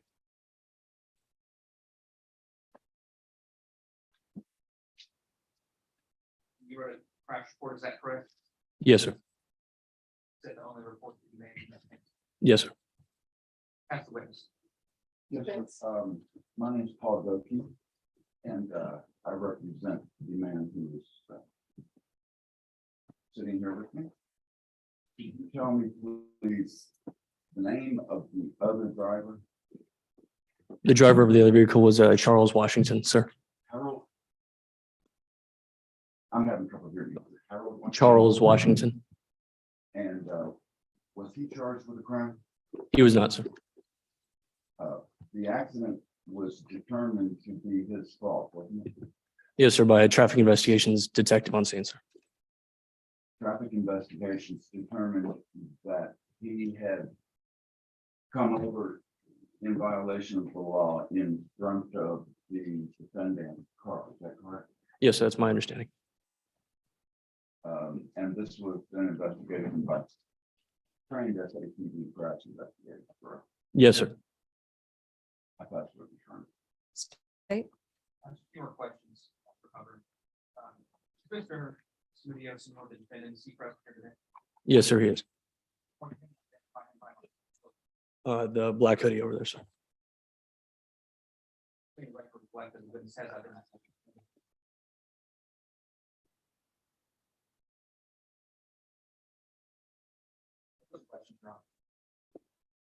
Nothing. is this witness excused? Yes. Nothing from you, policy. All right, thank you. State, call your next witness. Then called Sean Abrams. All right.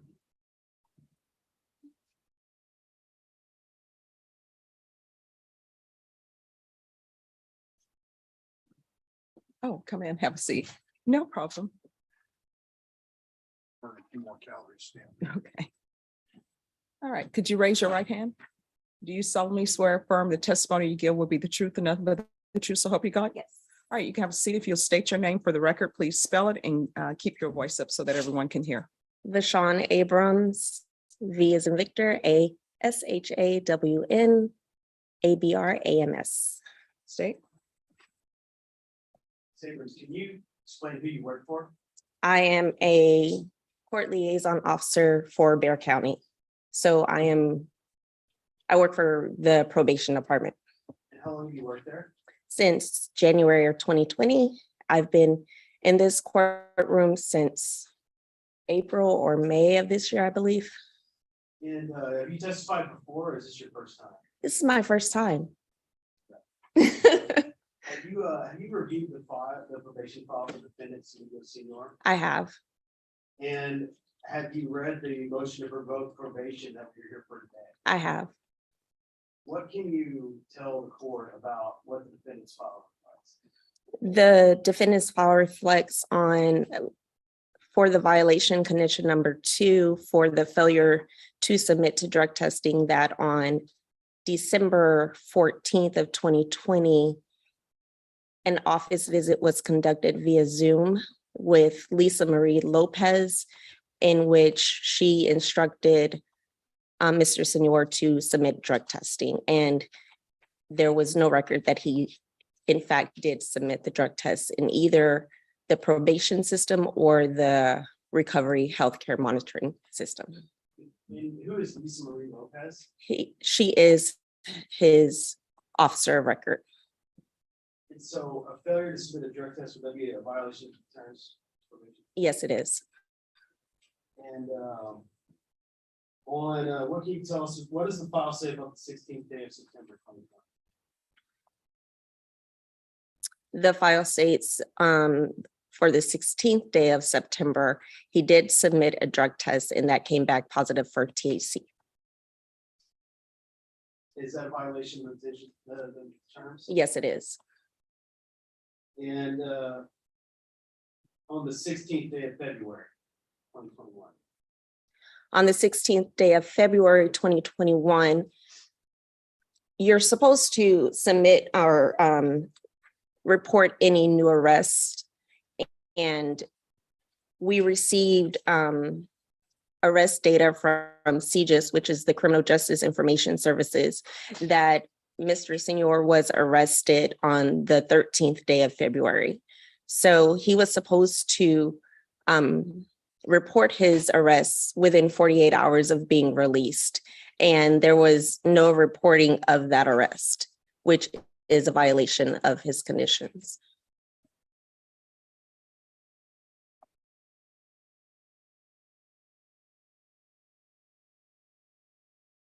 And yeah.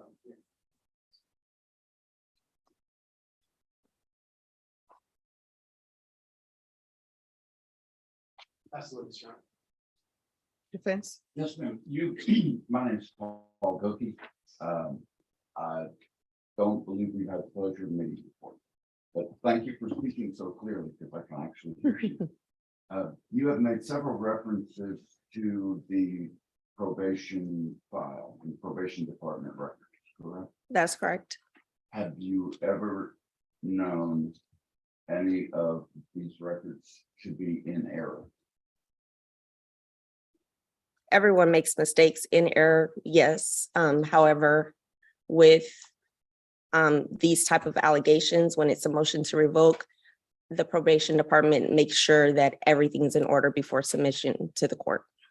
Everything's in order in terms of their records, correct? That is correct. And if something needs to be changed or cleaned up, then that's the time to do it. That's correct.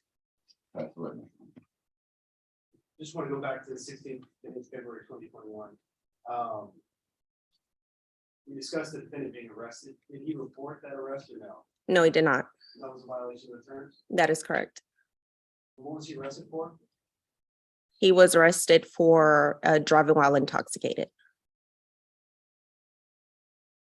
No further questions, Your Honor. Nothing, thank you. All right, is this witness excused? Yes, Your Honor. Yes, ma'am. All right, thank you. Thank you, Judge. All right, state, call your next witness. State rest. Defense? I rest room. All right, court will hear argument.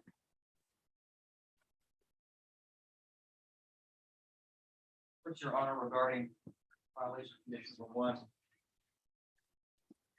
for a reminder for the defense, the standard of proof is preponderance of the evidence not beyond reasonable doubt. We had an accident. Of course, we are not proving up involuntary manslaughter or any manslaughter charge, CWI. However, the arresting officer in that incident observed a number of indicators of intoxication. He testified to bloodshot eyes, intoxicants. He admitted to drinking after he denied drinking. Proceeded to conduct that DWI investigation. He did testify to breath sample that was taken that was above the legal limit. However, the defense counsel has objected to references to the breath sample.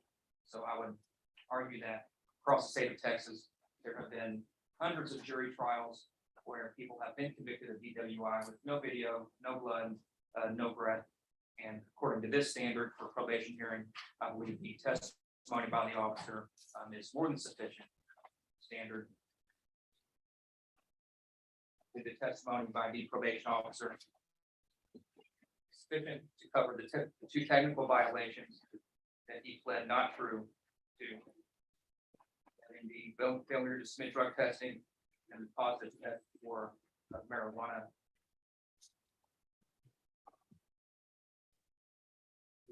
You should find him, revoke him of his probation, which is expired. Sentence him to full reign, which in this case would be 5 years. All right, defense. Yes, ma'am. The evidence is insufficient to support a revocation on any one of the allegations because of a failure to prove identity, a necessary predicate to the revocation of probation. And witnesses testifying to defendant being present here, Officer Hubbard testifying to Durham Senior being present at the scene and being the driver of one of the vehicles involved in the accident, which he was drinking that night, admitted to drinking, brought out by Officer Mura's testimony. But here's the court's question. I did Did not any- hear the court. Here's the court's question. Did anybody prove that this is the person who's on probation?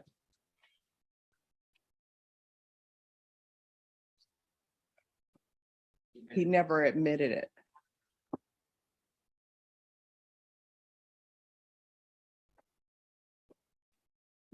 That's my question.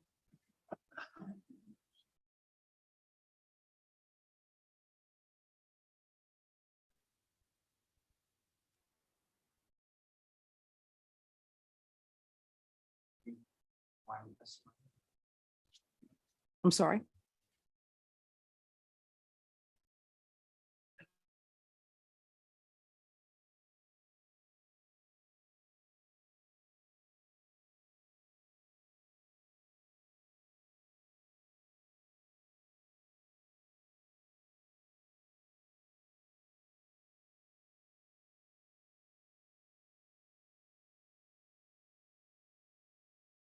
Say no. Did anybody announce that they had closed? Mr. Goki? No, ma'am. However, it is improper to recall in response to our argument. Pardon my knees make that a little hard. It's improper to recall in response to argument. The court has astutely observed the issue, and I don't think it can be cured. No, that's not my question. My question is that both parties rested. My next question is, did anybody close? That's the question. I have not closed. All right, so, and state, did you close? No, Judge.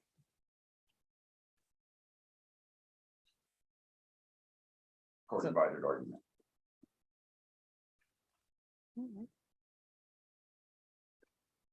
This time we move the recall proceeding. Same objection, Your Honor. And what would that objection be? It is improper to recall witnesses in response to argument. Based This is upon a what? due process violation. Based upon what? It's a due process violation. Due process requires notice and hearing, and then. You can recall your witness. Say again. You can recall your witness, state.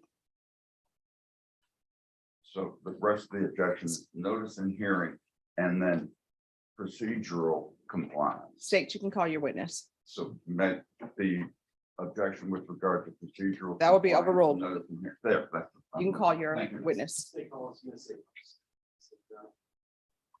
All right, Ms. Abrams. Thank you.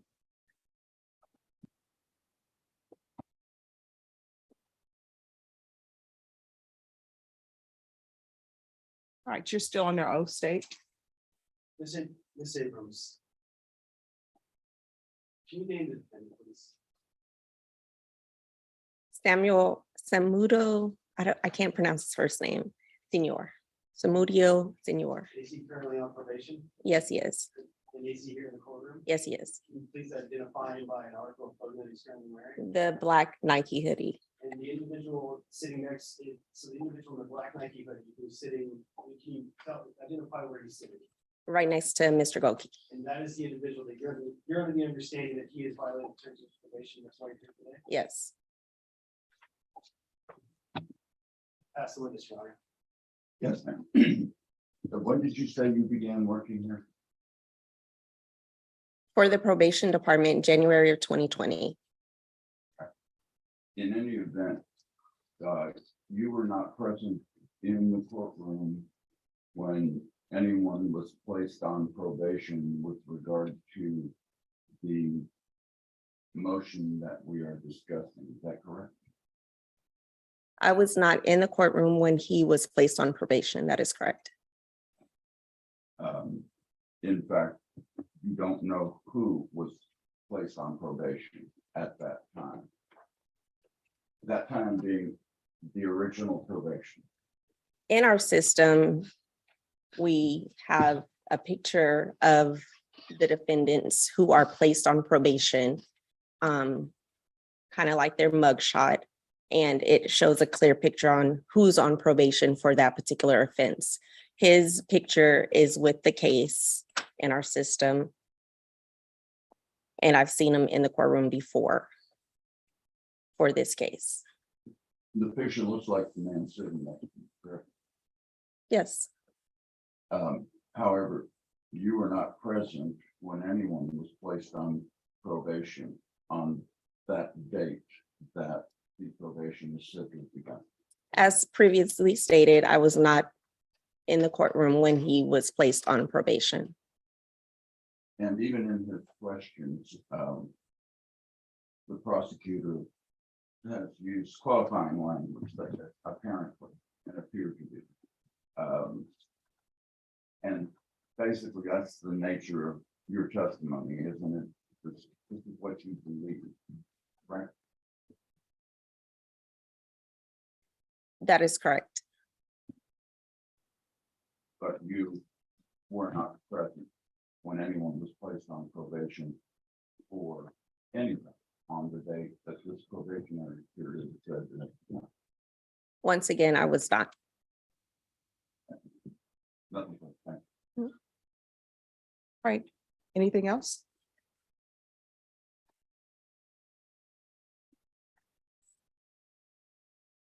Your Honor. All right, you may step down. Thank you. All right, court will hear brief argument. Do both sides rest and close? State, Yes. defense. Yes, ma'am. All right, the court will hear brief argument. Your Honor, state came here with the understanding that if defendant plead not true, his allegations would plead not true to all of them. There was one violation he did plead true to, was violation of condition number 2, regarding the positive use of marijuana, illegal use of marijuana. Regarding the other violations, we believe the testimony is sufficient to satisfy the standard for probation hearing regarding the violation of condition number 1. Failure to submit drug testing, failure to report that arrest, DWI arrest on February 13th, which was not done by the defendant. Once he had bonded out, the court's file will reflect that.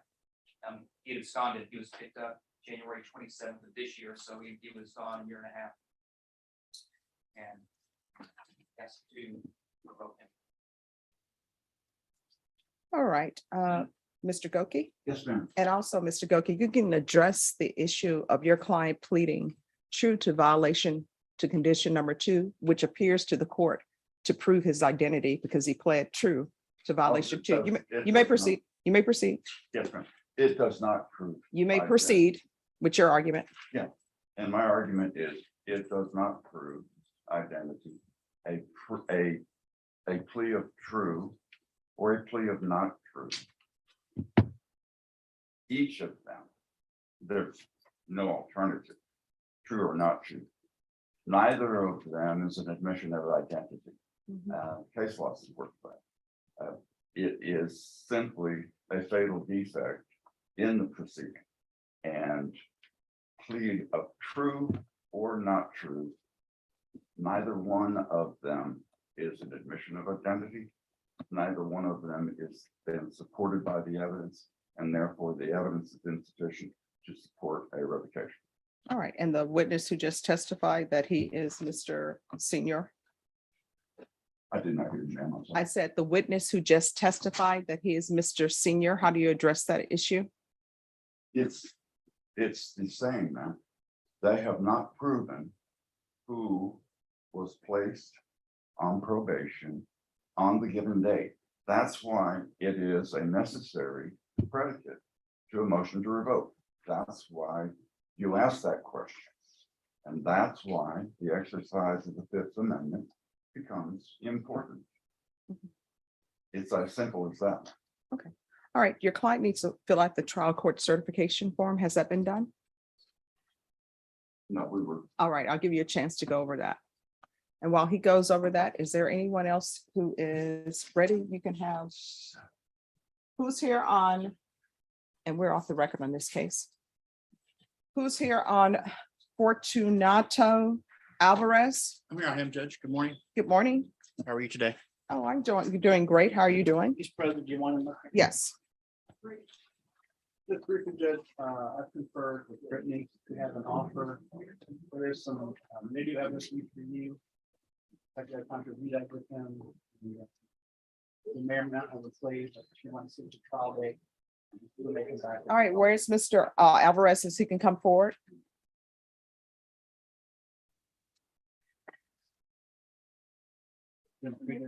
Yes, allergies.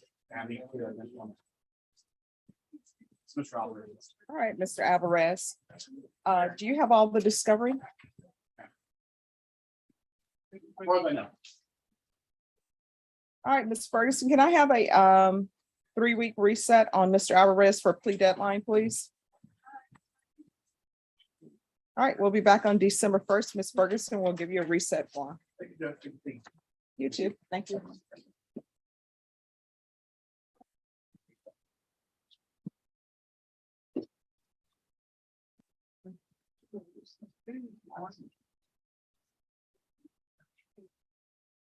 Is that Mark Anthony Alvarez or that's a different Alvarez? What's his first name?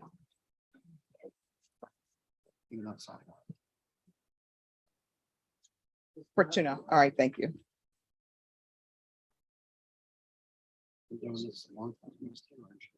All right, who's here on Israel Elizondo? Israel Elizondo. All right, thank you. Just have a seat. Alfredo Puga. Who's here? Is the attorney here? All right. Is the attorney here on Von Skirvin?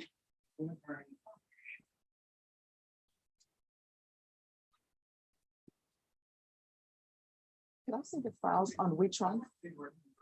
All right, Mr. Norton, who's your client?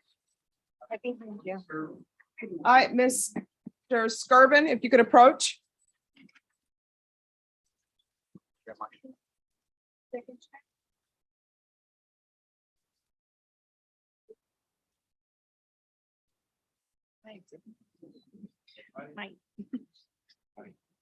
All right, where are we on Mr. Skirvin?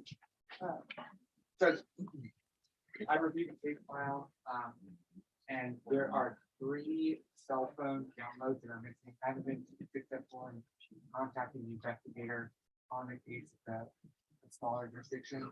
And so I have my investigator on top of that. All right, and where is it from? Which jurisdiction? Purview. All right. All right, Ms. Ferguson, can I get a 45-day reset on Skirvin for discovery?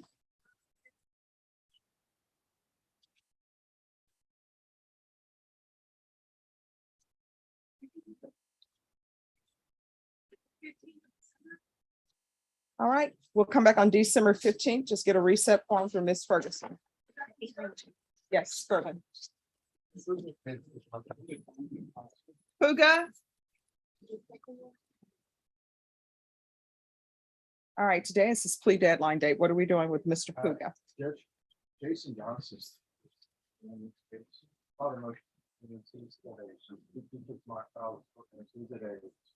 Something required. All right, when will he be back?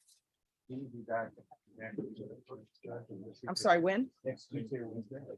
All right, Ms. Fergus, can you recall this Wednesday of next week?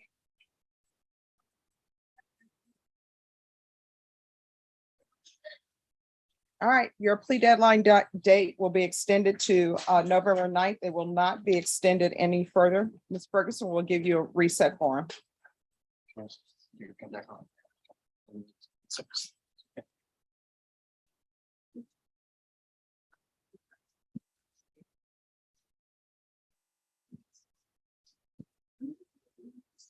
Who's here on Israel Elizondo?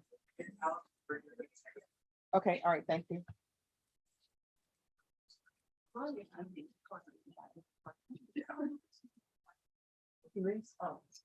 Ray.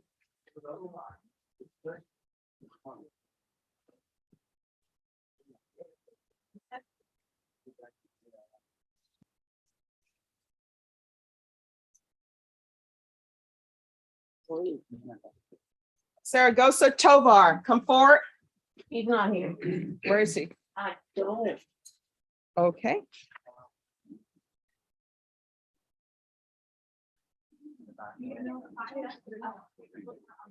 All right, could everyone please, if you're in the box, I need you to be silent. We're on the record. Everyone else, lower your voices. Court is calling 2022 CR 9352 and 2022 CR 7416. State of Texas versus Saragossa Tovar. Could I have parties announced for the record for the state? Michael Villarreal, state. For the defense? Deborah Dantenberg. All right, this hearing was scheduled at 9 a.m. It is now 11:08 a.m. Defense, have you had any contact with your client? Actually, yes, I've interviewed him over the phone and I've got his email address and I sent him the notice of today's hearing by email. All right, Deputy Laura, were you able to announce for Mr. Tovar outside? Yes, I did, Your Honor, and he did not. All right, state. Yes, sure. In both cases, at this time, state will do for a bond forfeiture, then warranty issues to the defendant. That'll be granted. Your client will be remanded without bond. If he makes an appearance, the court will reconsider. Thank you. Thank you. Yes. Bye-bye. Bye-bye.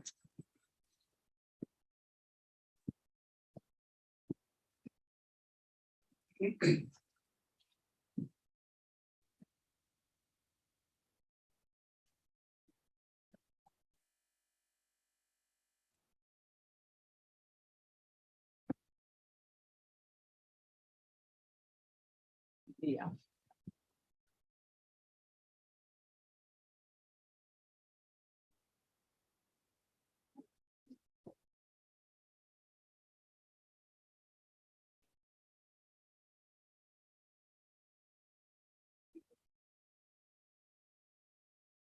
Who's here on Jose Celadonio?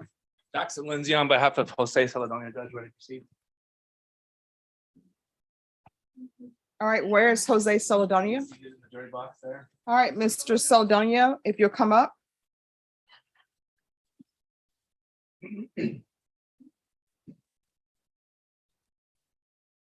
Court is calling 2020 CR 10711, State of Texas versus Jose Angel Celadonio.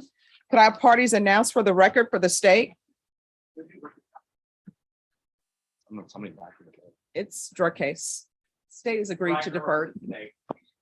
For the defense? Jackson Lindsay on behalf of Mr. Jose Celadonio, Judge, ready to proceed. All right. And are you Mr. Celadonio? All right, I'm going to need you to speak up. Yes, ma'am. All right, you entered a plea of deferred adjudication to a possession of controlled substance penalty group 1 to 4 grams. You entered a plea of no contest. The court found there was sufficient evidence to find you guilty. The court deferred finding of guilt as you applied for deferred adjudication. You did not appear for court, and now we're here. And you did not appear for court on June 30th, and now it is October. According to your plea bargaining agreement, the state proceeded on the lesser included offense and they recommended deferred adjudication. Have both parties had a chance to review the PSI report? Any objections, state, No, Judge, I'm reviewing it right now, but I don't see any objections that I have. defense? Okay. All right, so defense, you want to start with why your client didn't show up for court? I don't have that in. All right, do you have an answer for me? Well, I had hard Let me have you raise your right hand.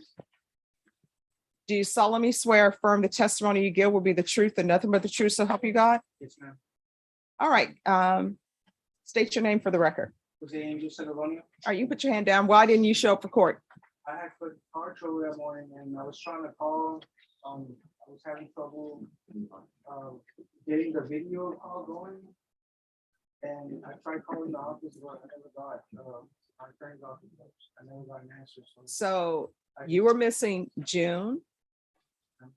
And I'm not even really gonna count that because it was for June 30th, July, August, September.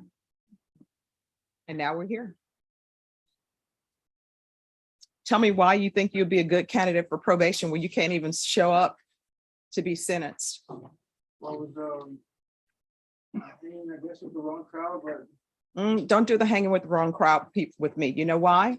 Because if those people were before me, they would say they were hanging with the wrong crowd. And when I asked them who is the wrong crowd, they mention your name. So guess what? When people hang with the wrong crowd, guess what? You're a part of the wrong crowd and you one of the wrong people. I just made a bad judgment. So are you employed? I was working like landscaping, doing a side job here and there, but not like fully employed. Why not? I couldn't get a ID because I was wanted. And I have an ID, but it's in Louisiana. What do you mean you were wanted? Well, yeah, I was on the run there. So you were on the run for this case that you're supposed to show up to court. So now we go from I couldn't get a ride to I'm on the run. Or whenever I had the court date, I had court. And just for clarification, I believe you said that he didn't appear in June of this year. I think it was actually June of 2021, so it's been a full year. Oh, thank you. I didn't notice the 2021. I don't know. I don't think your client is a good candidate. He's been missing since 2021. State, are you still wishing to proceed with this plea? I think he's a horrible candidate. Judge, I mean, it is a case where we've submitted the paperwork, so I think the court is free to follow the agreement or not follow the agreement. We would not object to you not following the agreement. Do y'all want to have a discussion? Because I don't think he's a good candidate. He's been missing since 2021. And he's not being straightforward with the court because I thought he was only missing from June of this year. And he let me assume that. Well, no, you did, because I said, we're not going to count June. I said July, August, September, and I stopped there and I held up 3 fingers. So you know that meant 3 months. But you've been gone for close to a year. So if you want to discuss this with them.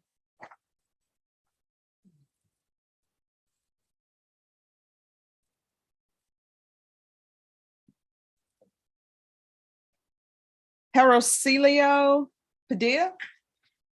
This judge. All right, where's your client? Come forward.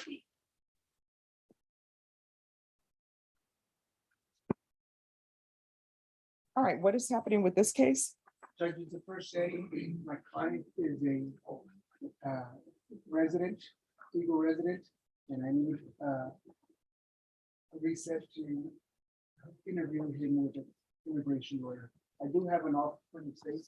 Okay. Having that interview, we'll let the court know which direction I'll go. All right, and is he a English? No, he's a Spanish speaker. Okay, so next time we'll have an interpreter here too. Ms. Fergus, can you make a notation that Mr. Padilla is going to need an interpreter? And are you going to get an immigration attorney for him or? I'm gonna use the The MAC? Okay. All right, and can I have a 30-day reset, Ms. Ferguson?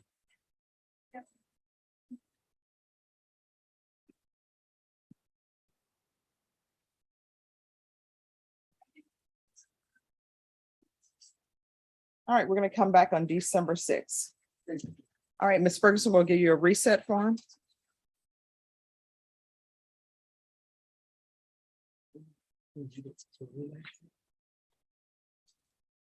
That's done.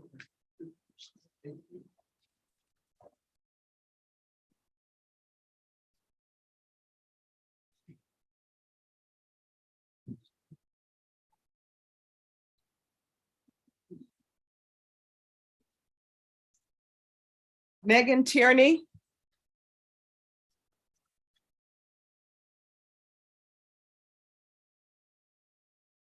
All right, hello, where's Miss Tierney? Well, it's not that it's Friday. but Okay. She's going through the mental health process. Mhm. And she's at stage 3. We have a staffing on the 9th, and the staff has asked me to ask for reset on this. It's on Friday. Mhm. We have staffing. All right, Ms. Ferguson, can I have a 2-week reset on Tierney? It's 2022 CR 5343. You're welcome. All right, November 17th.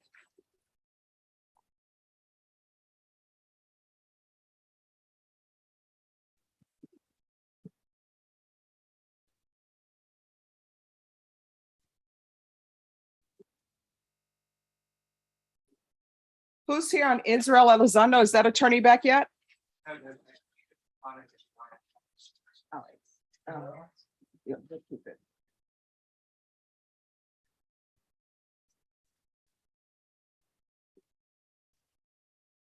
Who's here on Ponce? Gildardo Ponce? I am Judge. Where's Mr. Ponce? Right here, Judge.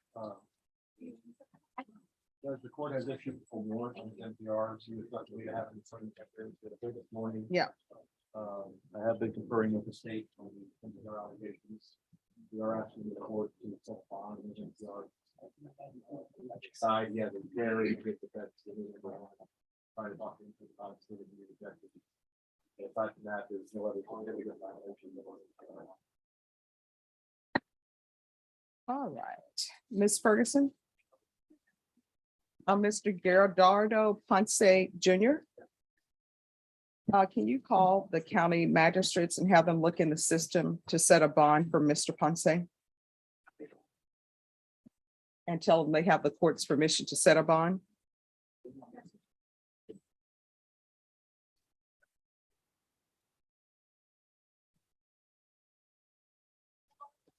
Yes. All right, and then I need a contested setting for him.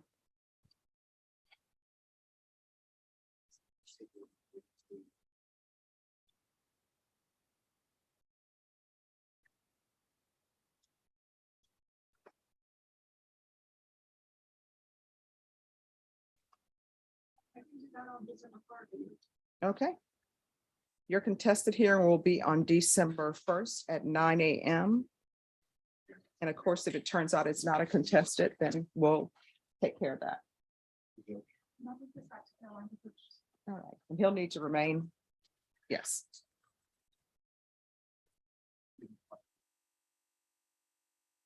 Can you send that down? That's something they can tell soon, so I can do it. Oh, they're gonna do it right now. Yes. All right, thank you. All right, everyone, I'm gonna take a 5-minute break. Oh, just have a seat in the box. All right. No menos que 25 años. Que no tienes la oportunidad de salir con protocolo. No puede siendo que te van a dar protocolo, pero son pues sí, van a bajar el tiempo. El tiempo de 5 a 20. Quieres este arreglo. Si tú dices que quieres la regla, lo voy a preguntar, lo trabaja más, pero no puedo ir sin permiso tuyo, vas a hacer este arreglo. La decisión es tuya. Estamos hablando por 3 horas ya. Ayer. ¿Cómo?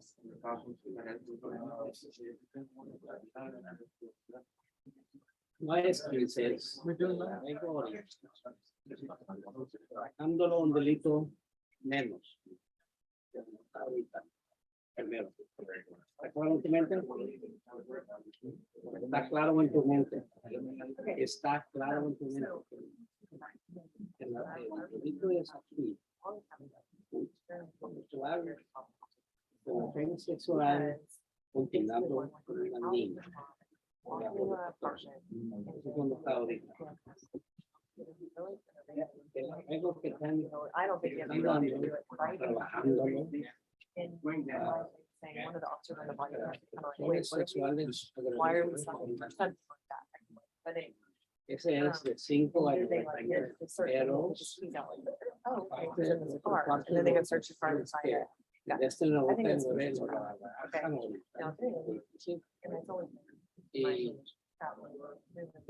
y si no vas, si quieres mandarte a la penitencia, debería mandarte por 5 años. La única división que de ella o el juzgado es 25. Es 5 o también podemos vamos a hacer la aplicación para profesor. Y en estos días que siguen, te voy a explicar, para contarnos un Zoom.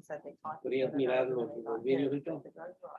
Quiero presentarte, quiero oír tu historia, ¿no? ¿De dónde viniste? ¿Qué clase de familia? ¿Qué lugares? Si era un rancho o si era dentro de la ciudad. Todas esas cosas para que entiendan que la cultura suya estás acostumbrado. La palabra es no. Eso es lo que todo tiempo es diferente de Estados Unidos. Aquí es como asuntos culturales, porque tienes tantos libros. Es posible que es diferente. Tienes más libre en eso es lo que queremos saber. Es lo que quieres que diga.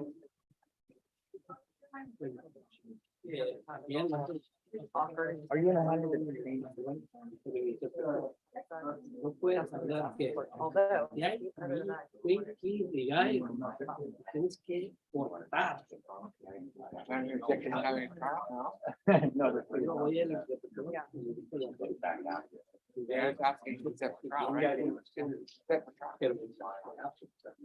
Porque si te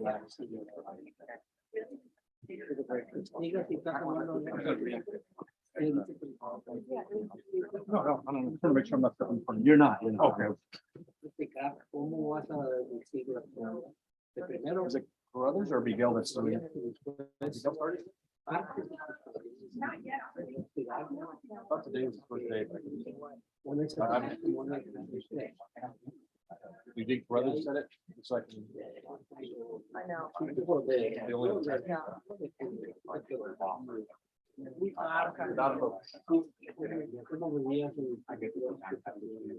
don't know if you really got that today. Like I didn't, I got recalled when you say. Like,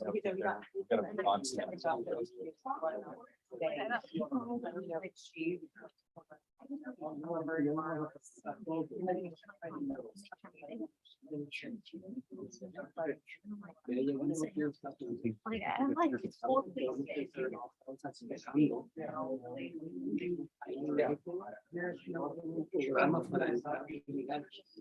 Pero cansado de eso.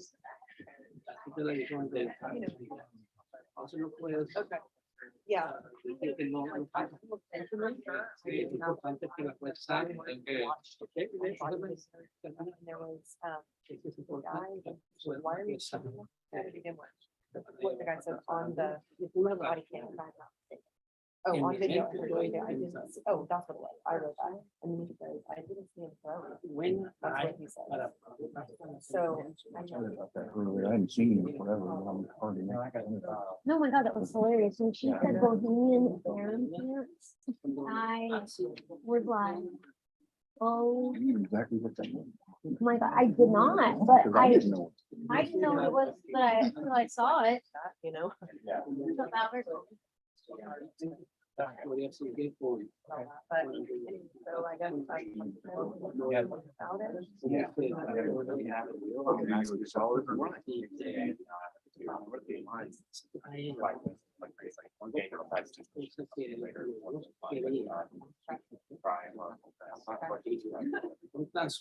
All right. All right, everyone, please be seated. Oh, there are a lot of people here.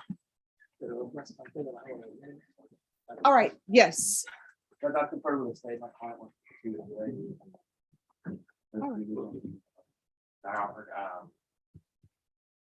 Obviously, it is a later we have to get the court would have at their disposal. Many not. Yes. ISF, all these other decision making tools. Okay. All right. If you all would just move to the right just for a moment, let me take this up with Mr. Stateson real quickly. Mr. Stateson, who is the client? Herbert Lee King, and I was speaking in the hallway with him, so he may still be in the hallway with Mr. all morning. Okay. if- Taller guy than I am, I'm black. Yes, no, I saw him. All right, so what is happening with Mr. King? Prior counsel withdrew. Whatever was just- Yes. I got his contact info when we case file with him. There's currently no offer in file. I checked with him. The offer is. However, we can come back and monitor. All right, can I get a 30-day reset? All right, and your client needs to sign the reset form. All right, thank you. Thanks for coming in. It's always a pleasure seeing you with us.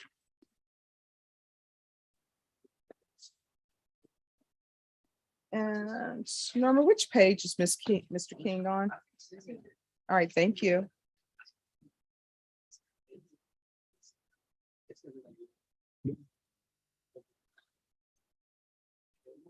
Are you done? Or are you just waiting on a witness? All right, so we are back on the record. Oops. Okay, we're not on the record. I appreciate you. You're the only gentleman here. And then after I take up this, then we'll take up Mr. Senior for the parties. Are the parties here on Senior? All right, is Mr. Goki here? All right, let me, this will be very short. Let me take this up and then I'll call you all next.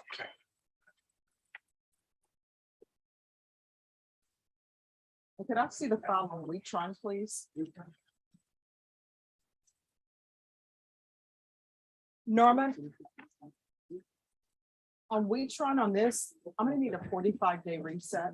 And can you put it for the jury trial in 45 days?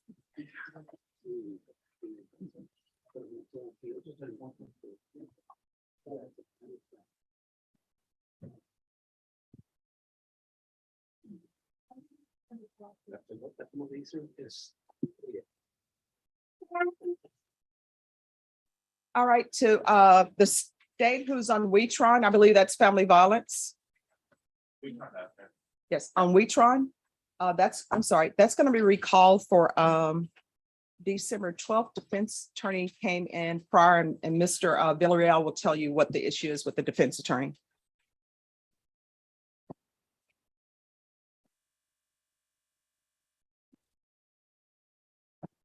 So it's tentatively set for jury trial for December 12th, but if there are more issues we'll move it.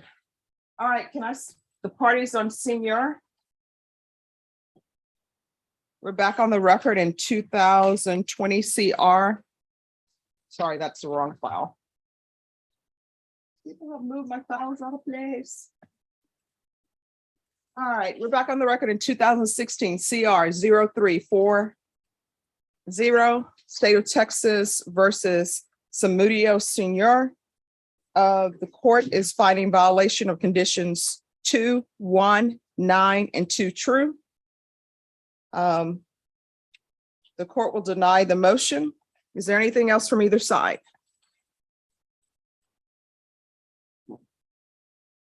Just, Your Honor, we would ask, I believe the original plea, which the AG's office was not on, the attorney's office was on, the plea was 5/5. So the underlying is not the full 10. If it was a full 10, given what happened when he was on probation and someone is no longer with us because of his actions. So I think that 5 would be very generous of the court to give Mr. Defendant. All right, so the court is noting for the record that state's witnesses stated that the defendant was not the cause of the accident. As previously stated, the court is finding all violations true. The court is denying the motion, and of course, there's an affirmative finding of family violence. Mr. Senior, that means that you're not allowed to own or possess any weapons or ammunition. If you have a question over what a weapon or ammunition is, you'll need to speak to your attorney. It also means that this is a felony conviction, and with a felony conviction, again, you're not allowed to own or possess any weapons or ammunition. Do you understand?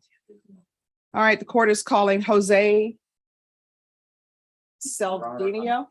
Your Honor, it's like, I filled out the certificate of appealability as you requested, but I wanted to point out to you that we hadn't signed it because it was blank. Just, I didn't know if you had overlooked that. Or No, I have not. I never overlook anything. All right, the court is calling 2020 CR 10711, State of Texas versus Jose Saldinio.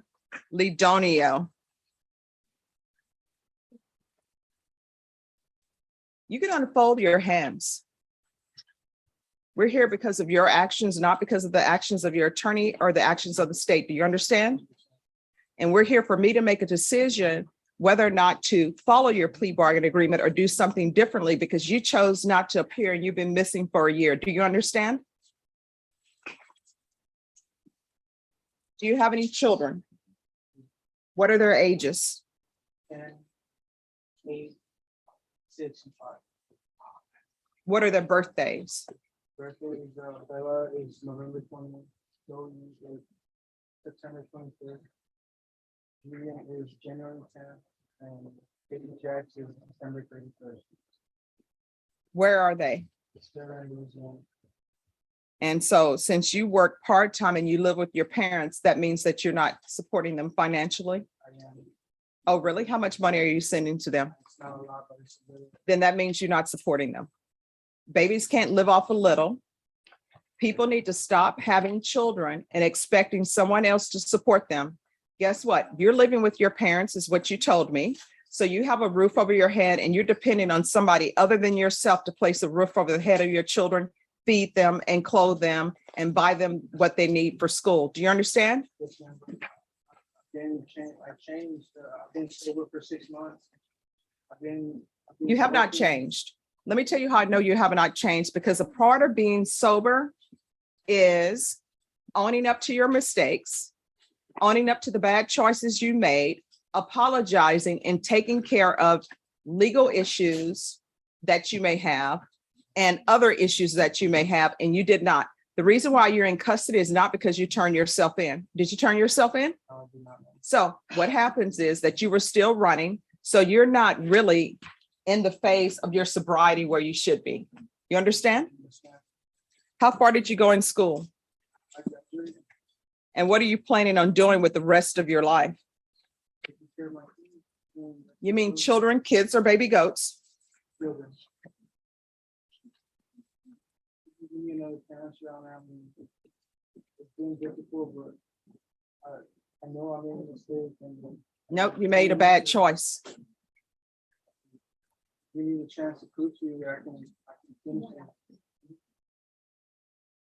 All right, probation, what is the wait time for ISF, cognitive and substantive?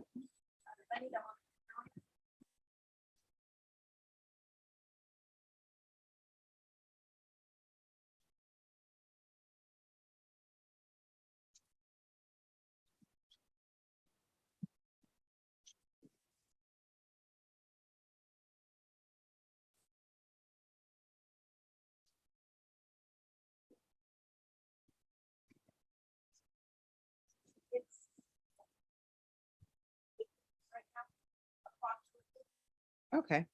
And what is the wait time for just cognitive? It will be the same. Okay. Court is going to sentence you to 4 years deferred adjudication, $500 fine, probated, 120 hours community service restitution. 40 of those hours will be waived if you provide proof of the COVID vaccination. Court is not requiring you to get the COVID vaccination, but if you do, 40 hours will be waived. Court is going to require parenting classes. That'll be the triple T. Once you complete those parenting classes, the remaining of those hours will be waived. Proof of employment within 30 days of release from custody. There's to be no employment as a home health care provider or with minors. There's to be no unsupervised contact with minors.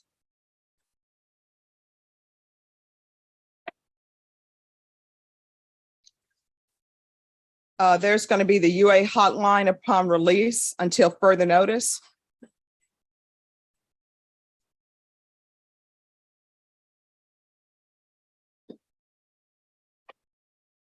ISF, cognitive and substantive, and that's to happen, he's to remain in custody.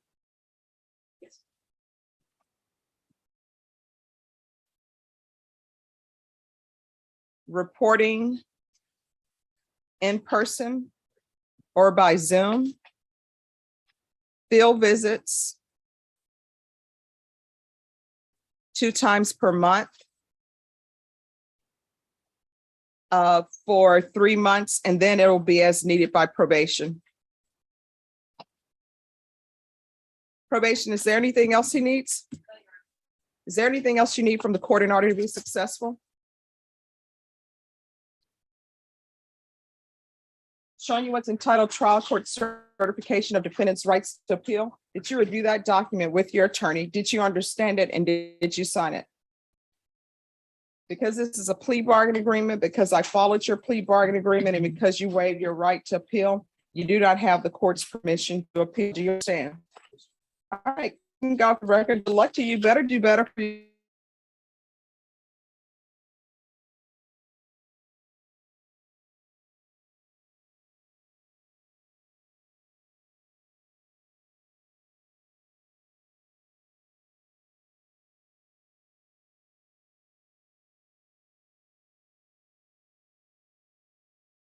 Court. On November 22nd, I provided the document.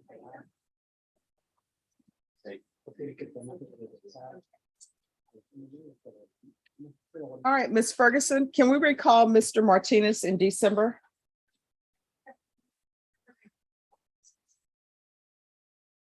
All right, we will be back on December 19th. Thank you.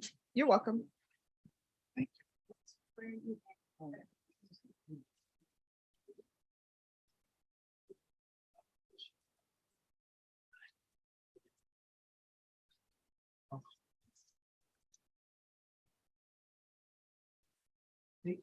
Who's here on Santon Wilson? Good morning, Mr. Cox. Morning, Judge. Top of the morning. Top of the morning. All right. Oh, I'm doing great. Thanks for dressing appropriately for court. Yes. I mean, he is rivaling the attorneys who come in. I'm gonna get the coffee, so it's gone. All right, so where are we on this case? I think the state made an offer. I think this is, they made an offer that wasn't one of those that I couldn't refuse. He's not, and I don't know where we are in Junction, but they did make an offer. What, today? Yes, sir. I think it was last second. Yes, because I have it as the Okay. plea deadline has expired Oh, on. it's expired? Okay. I don't know whether to resuscitation, but so we just waiting for a call. All right, let me have you all come back at 1:30. Thank you.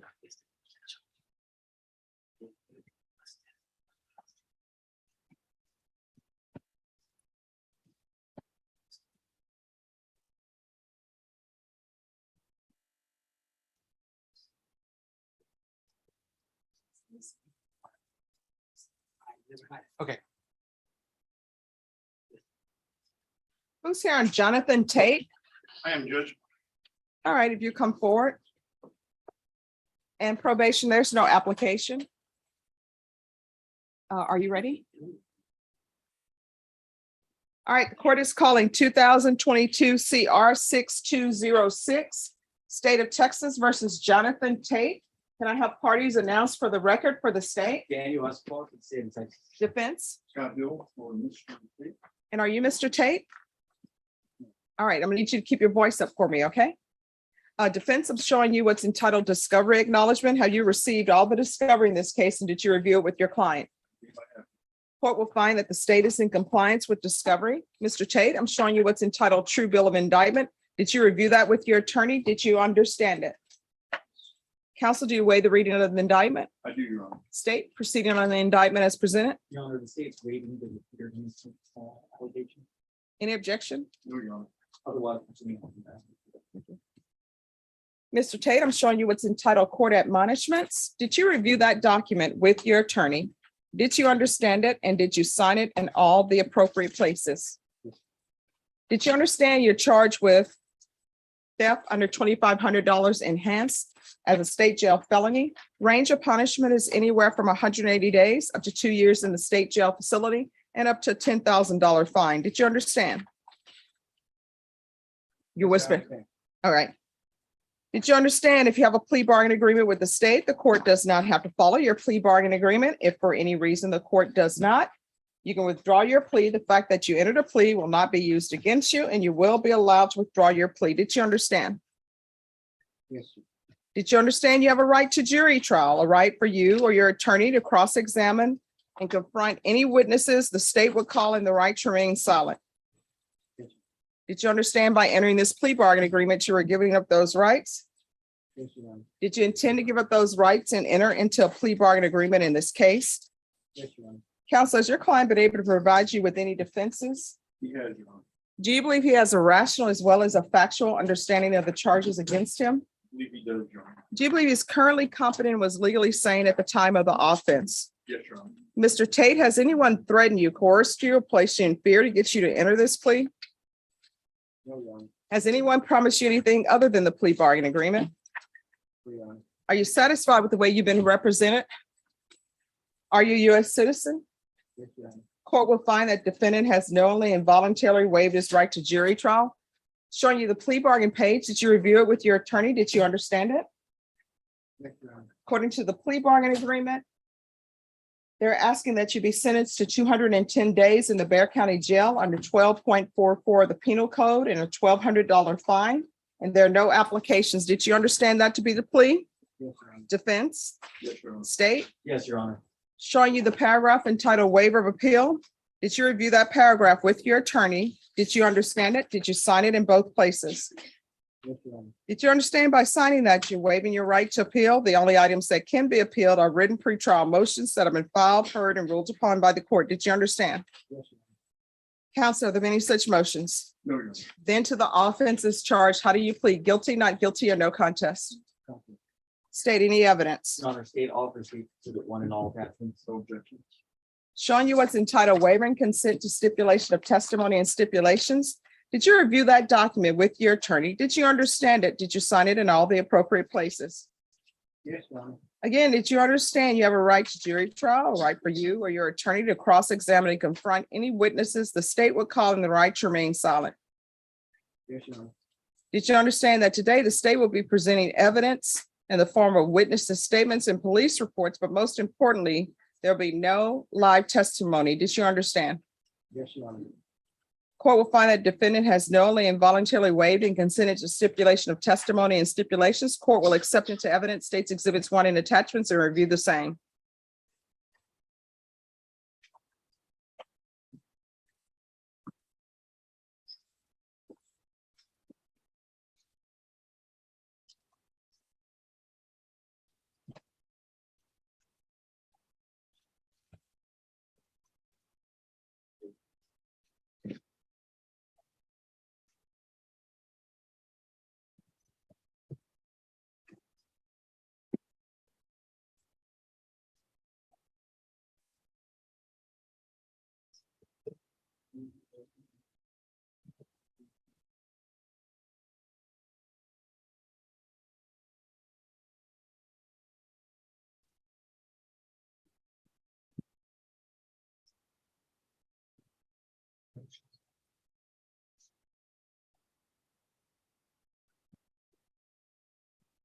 All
right, can you mute us?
All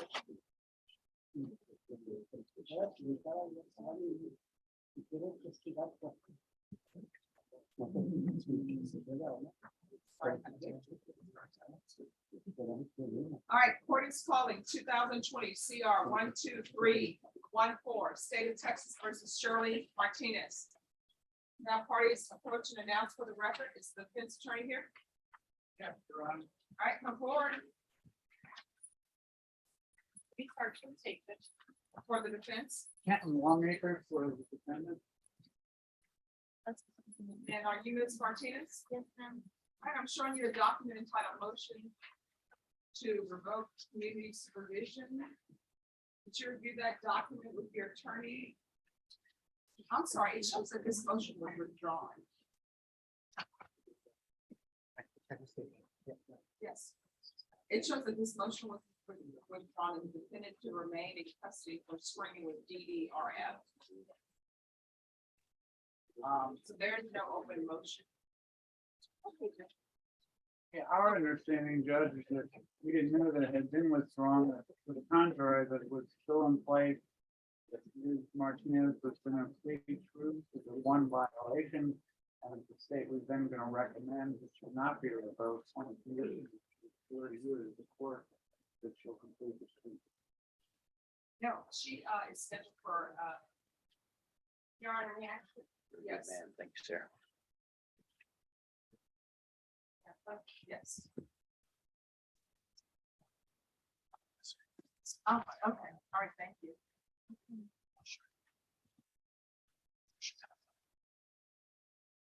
All right, so what I can tell you is based upon this motion, if she pleads true to it, the court is not gonna follow an agreement to continue her unless something's given to me.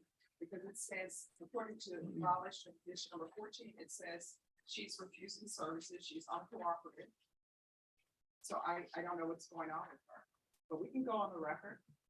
So Judge, if I may, perhaps I misunderstood, but our understanding was, and Ms. Martinez has told me, that she began the screening with being done remotely. She became uncooperative and disconnected during the screening, but the screening was never complete. So the issue was, she needs to complete the screening.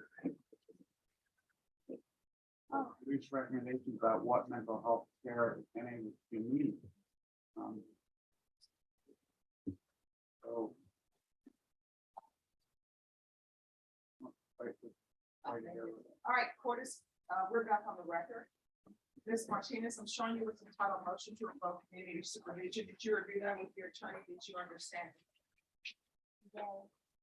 Are you the same Shirley Martinez who was placed on community supervision in 2020 CR 12314 for the offense of assault public servant bodily injury on March 9, 2022 for a term of 5 years? Is that you? Yes. Yes. State? It says violated condition number 14 on or about the 22nd day of September 2022 in Bexar County, Texas. The defendant Shirley Martinez did then and there refuse to participate in DDRF screening, in that she refused services, was uncooperative, and disconnected from the session in violation of condition 14. How do you plead to that? True or not true? All right, did you understand by pleading to the violation of condition number 14, the court will find it true to grant the motion, find you guilty, not grant you community supervision, and sentence you to 10 years in prison and up to $10,000 fine. Did you understand? Oh, no, I didn't know that, but yeah.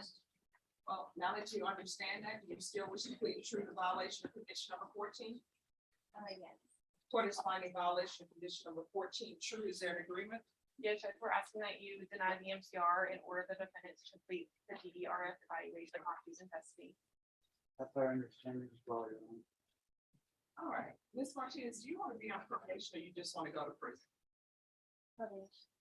All right, so here's the thing. I'm going to follow this agreement. This is the last time I'm following this agreement unless there's good cause for me to follow it. This will be the second time that you're being set up for DDRF. If you refuse, if you don't do it, what's going to end up happening is a motion to revoke will be filed and you could potentially be going to prison for 10 years. Do you understand? Yeah. I mean, I don't understand because I was told I can go to inpatient. No, what I'm telling you is, there are rules that you must follow. One of those rules is when the court orders you to do something, you need to do it. This will be the second time I'm ordering you to complete DDRF, the evaluation. If you don't complete that evaluation, a motion to revoke will be filed, and you will be looking at potentially going to prison for 10 years. Do you understand? All right, court will deny the motion, alternate main conditions to DDRF, and that's to be completed while in custody. Thank you, Your Honor. You're welcome. Are you all ready on Mr. Tate? Give me one more. Future. Yes. One more moment. Okay, thank you.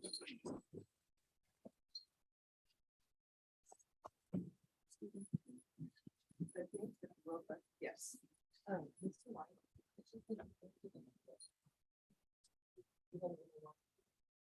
we go. Yes, that changed. Okay. So if you don't have,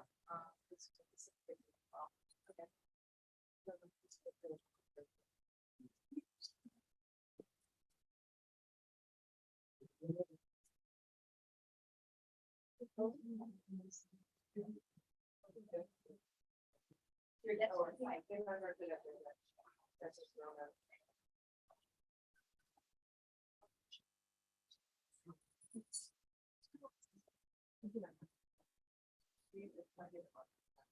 Yeah. Right there's the. It doesn't want more than there's three. There's another why I believe one of them. Because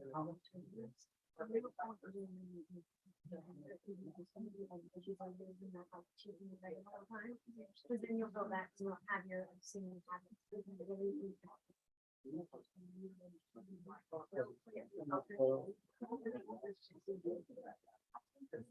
One of the many tricks I have of keep myself within 10 pounds, what I would do when I graduated high school. 18.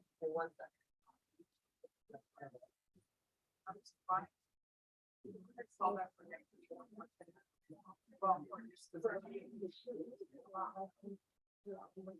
You know what I mean? Is there any updates on anything else? I just didn't pay attention to the program around Thanksgiving. I got this today. So it's not quite the whole.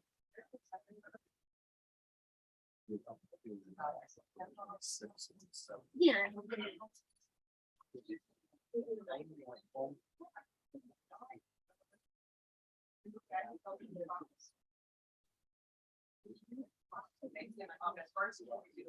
Okay, thank you.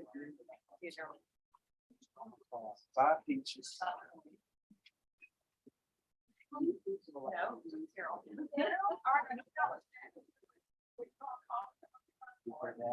No, ma'am.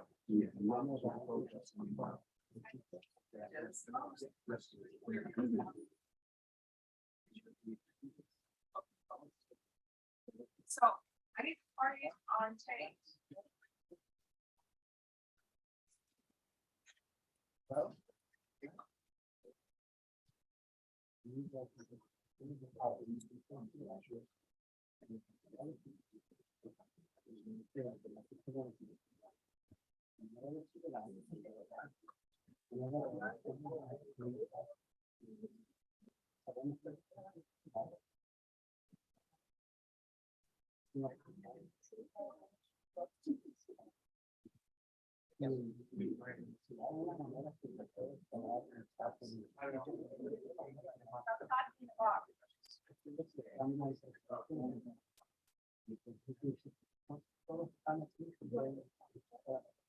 All right, Mr. Tate, come on up.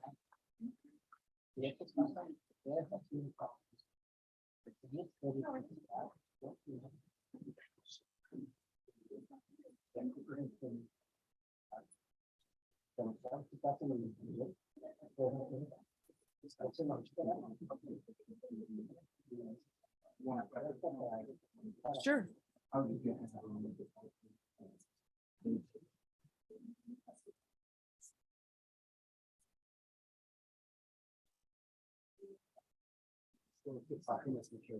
We're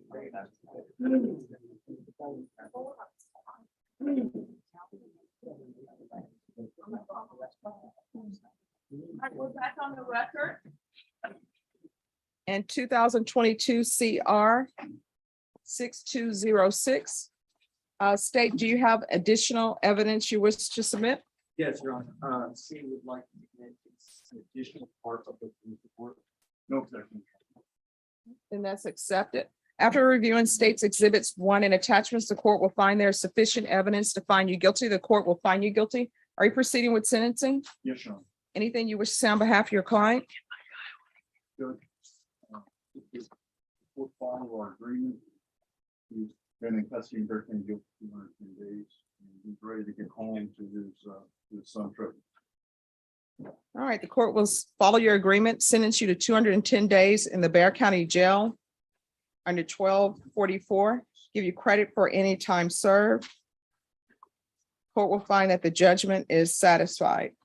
Showing you what's entitled Trial Court Certification of Defendant's Rights to Appeal. Did you review that with your attorney? Did you understand it? And did you sign it? Because this is plea bargain agreement, because I followed your plea bargain agreement, and because you waive your right to appeal, you do not have the court's permission to appeal. Do you understand? Because this is a felony conviction, you're not allowed to own or possess any weapons or ammunition. If you have a question over what a weapon or ammunition is, you'll need to speak to an attorney. Do you understand? All right, thank you. Good luck to you. Thank you. You're welcome.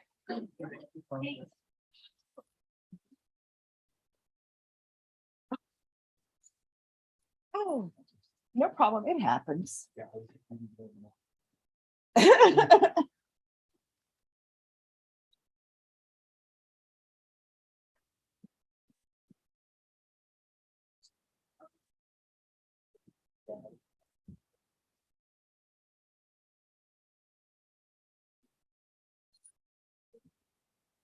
All right, you can go. Mhm.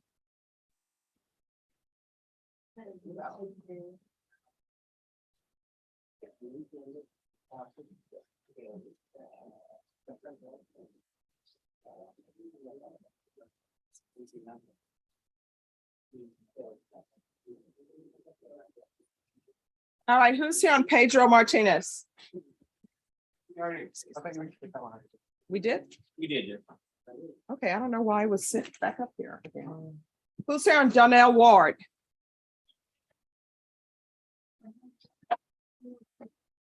All right, where's your client?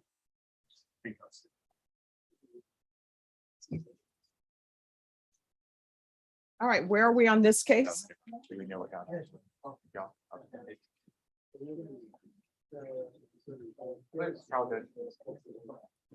I'm sorry? I believe.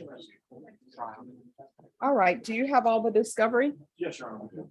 We had reset 6 weeks ago to give him an opportunity. All right.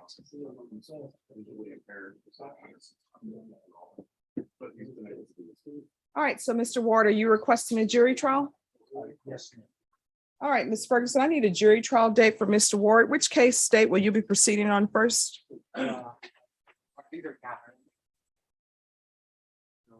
Well, let me see. You have violation of protective orders. ×2. And you have continuous violence of family. Well, I'm sorry, you have violation of bond or protective order and repeated violation of bond or protective order and another violation of bond or protective order. And then you have a continuous violence against family. I imagine this should probably be one of the violations of bond protective order. All right, and can you approximate for me, how long do you think this will last? I think it's 2 days, okay, depending on if it's jury or judge. We not have other cases of punishment. I believe it's the same thing. All right, Ms. Ferguson, I need this set for jury trial.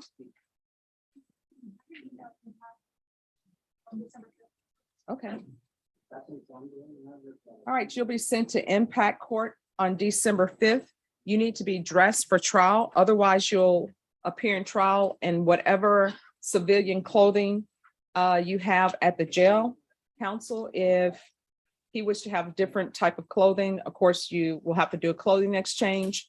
And Mr. Ward, you have to sign for that clothing exchange. If there's an issue with the clothing exchange, let the court know, and we'll see if we can help expedite that. All right, thank you. You can take him back.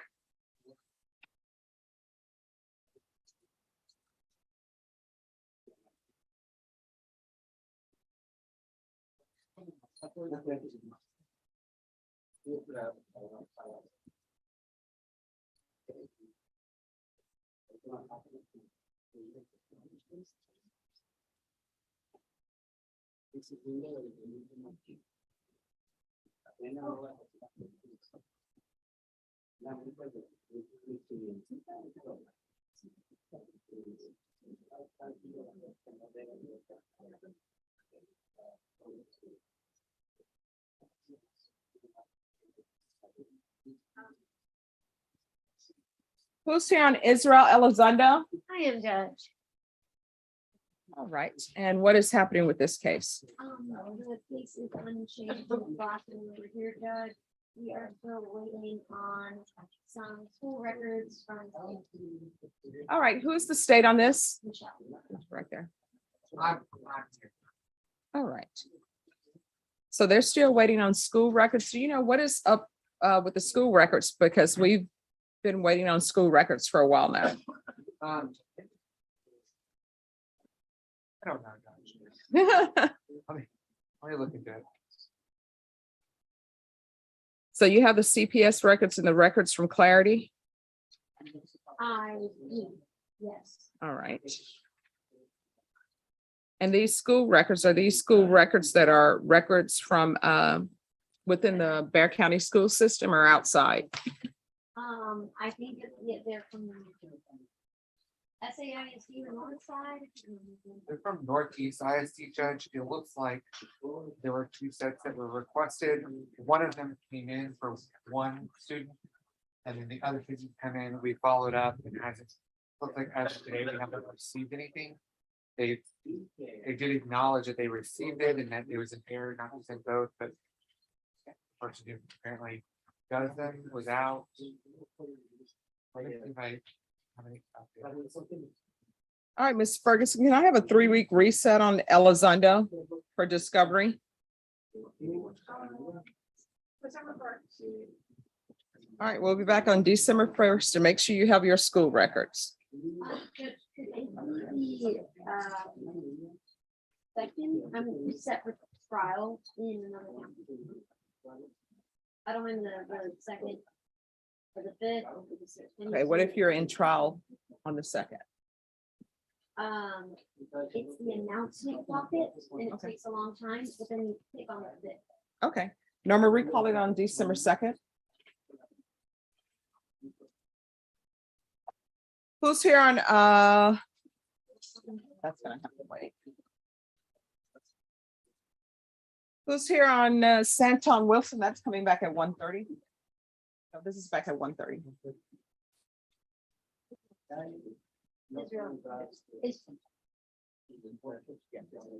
Who's here on James Harrison? Oh, I'm sorry. Is that for sentencing? All right, you're gonna have to come back. Just give me a moment. I'll see when we can get that date. I mean, not date, but time.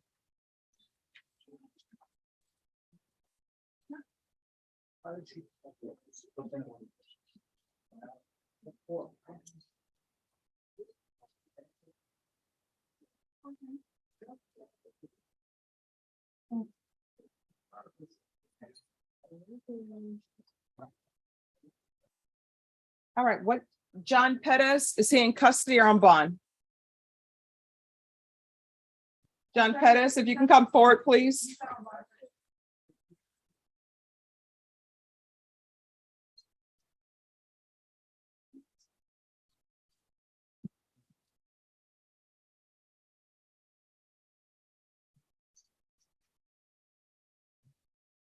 All right, your attorney is unable to be here today. We are going to recall your case. Could I have a 30-day reset, please? All All right, we're going to recall you on December 1st. Thank you for dressing appropriately for court. Ms. Ferguson will give you a reset form.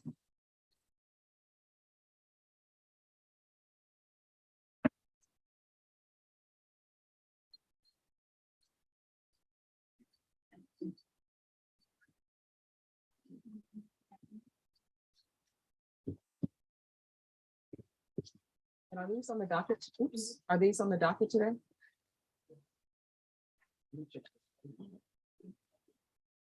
Maria Chavez.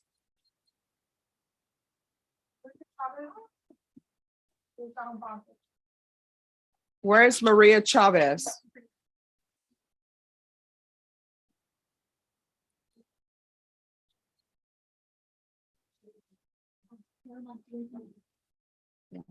All right, Ms. Ferguson, contact Mr. Mauer and tell him that I'm gonna need him to stop by tomorrow and this will be recalled for tomorrow.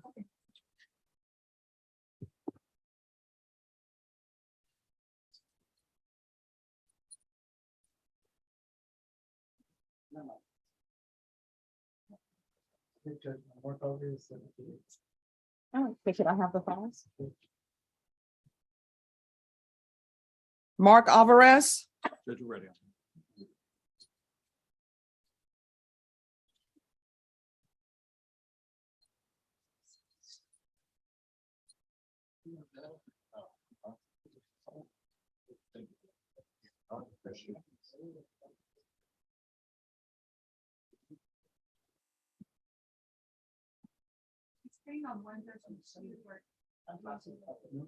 No, I don't have any file for Alvarez.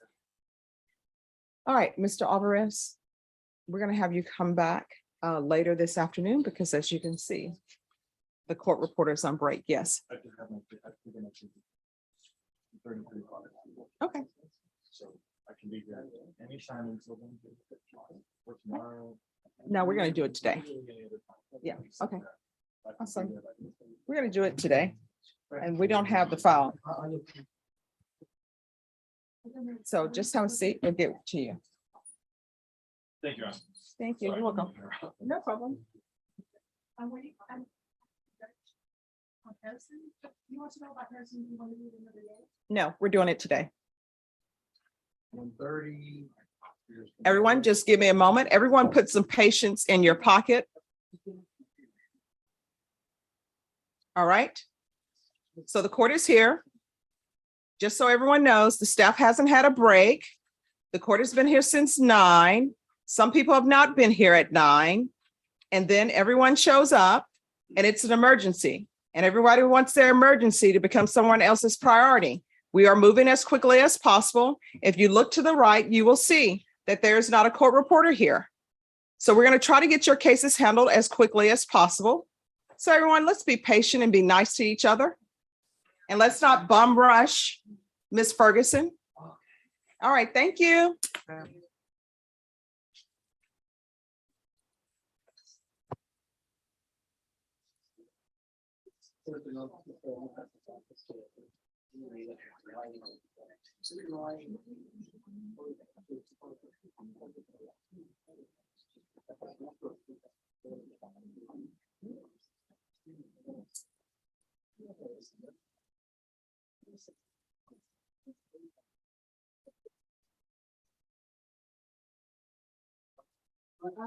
And Norma, let Lupe know that I did sign Alvarez.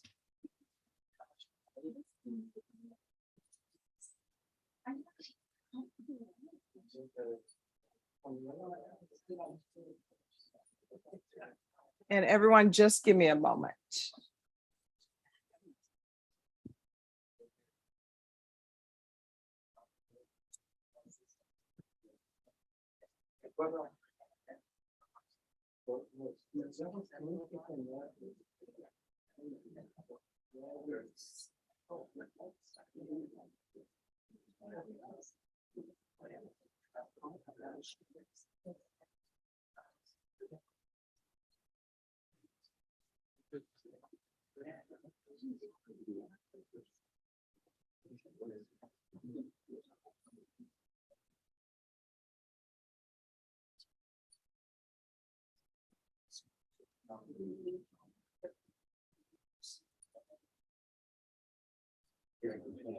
I'll vote for you, but not.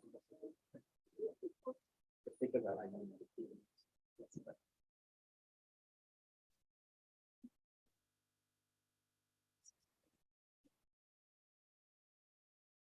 All right, everyone who has pleas, I'm going to ask that you be back at 2. And we will take up your pleas at that time. Does that include the KSS? Yes. Oh, I found it. Yeah. Mhm. Does that include your bond requests? Yes.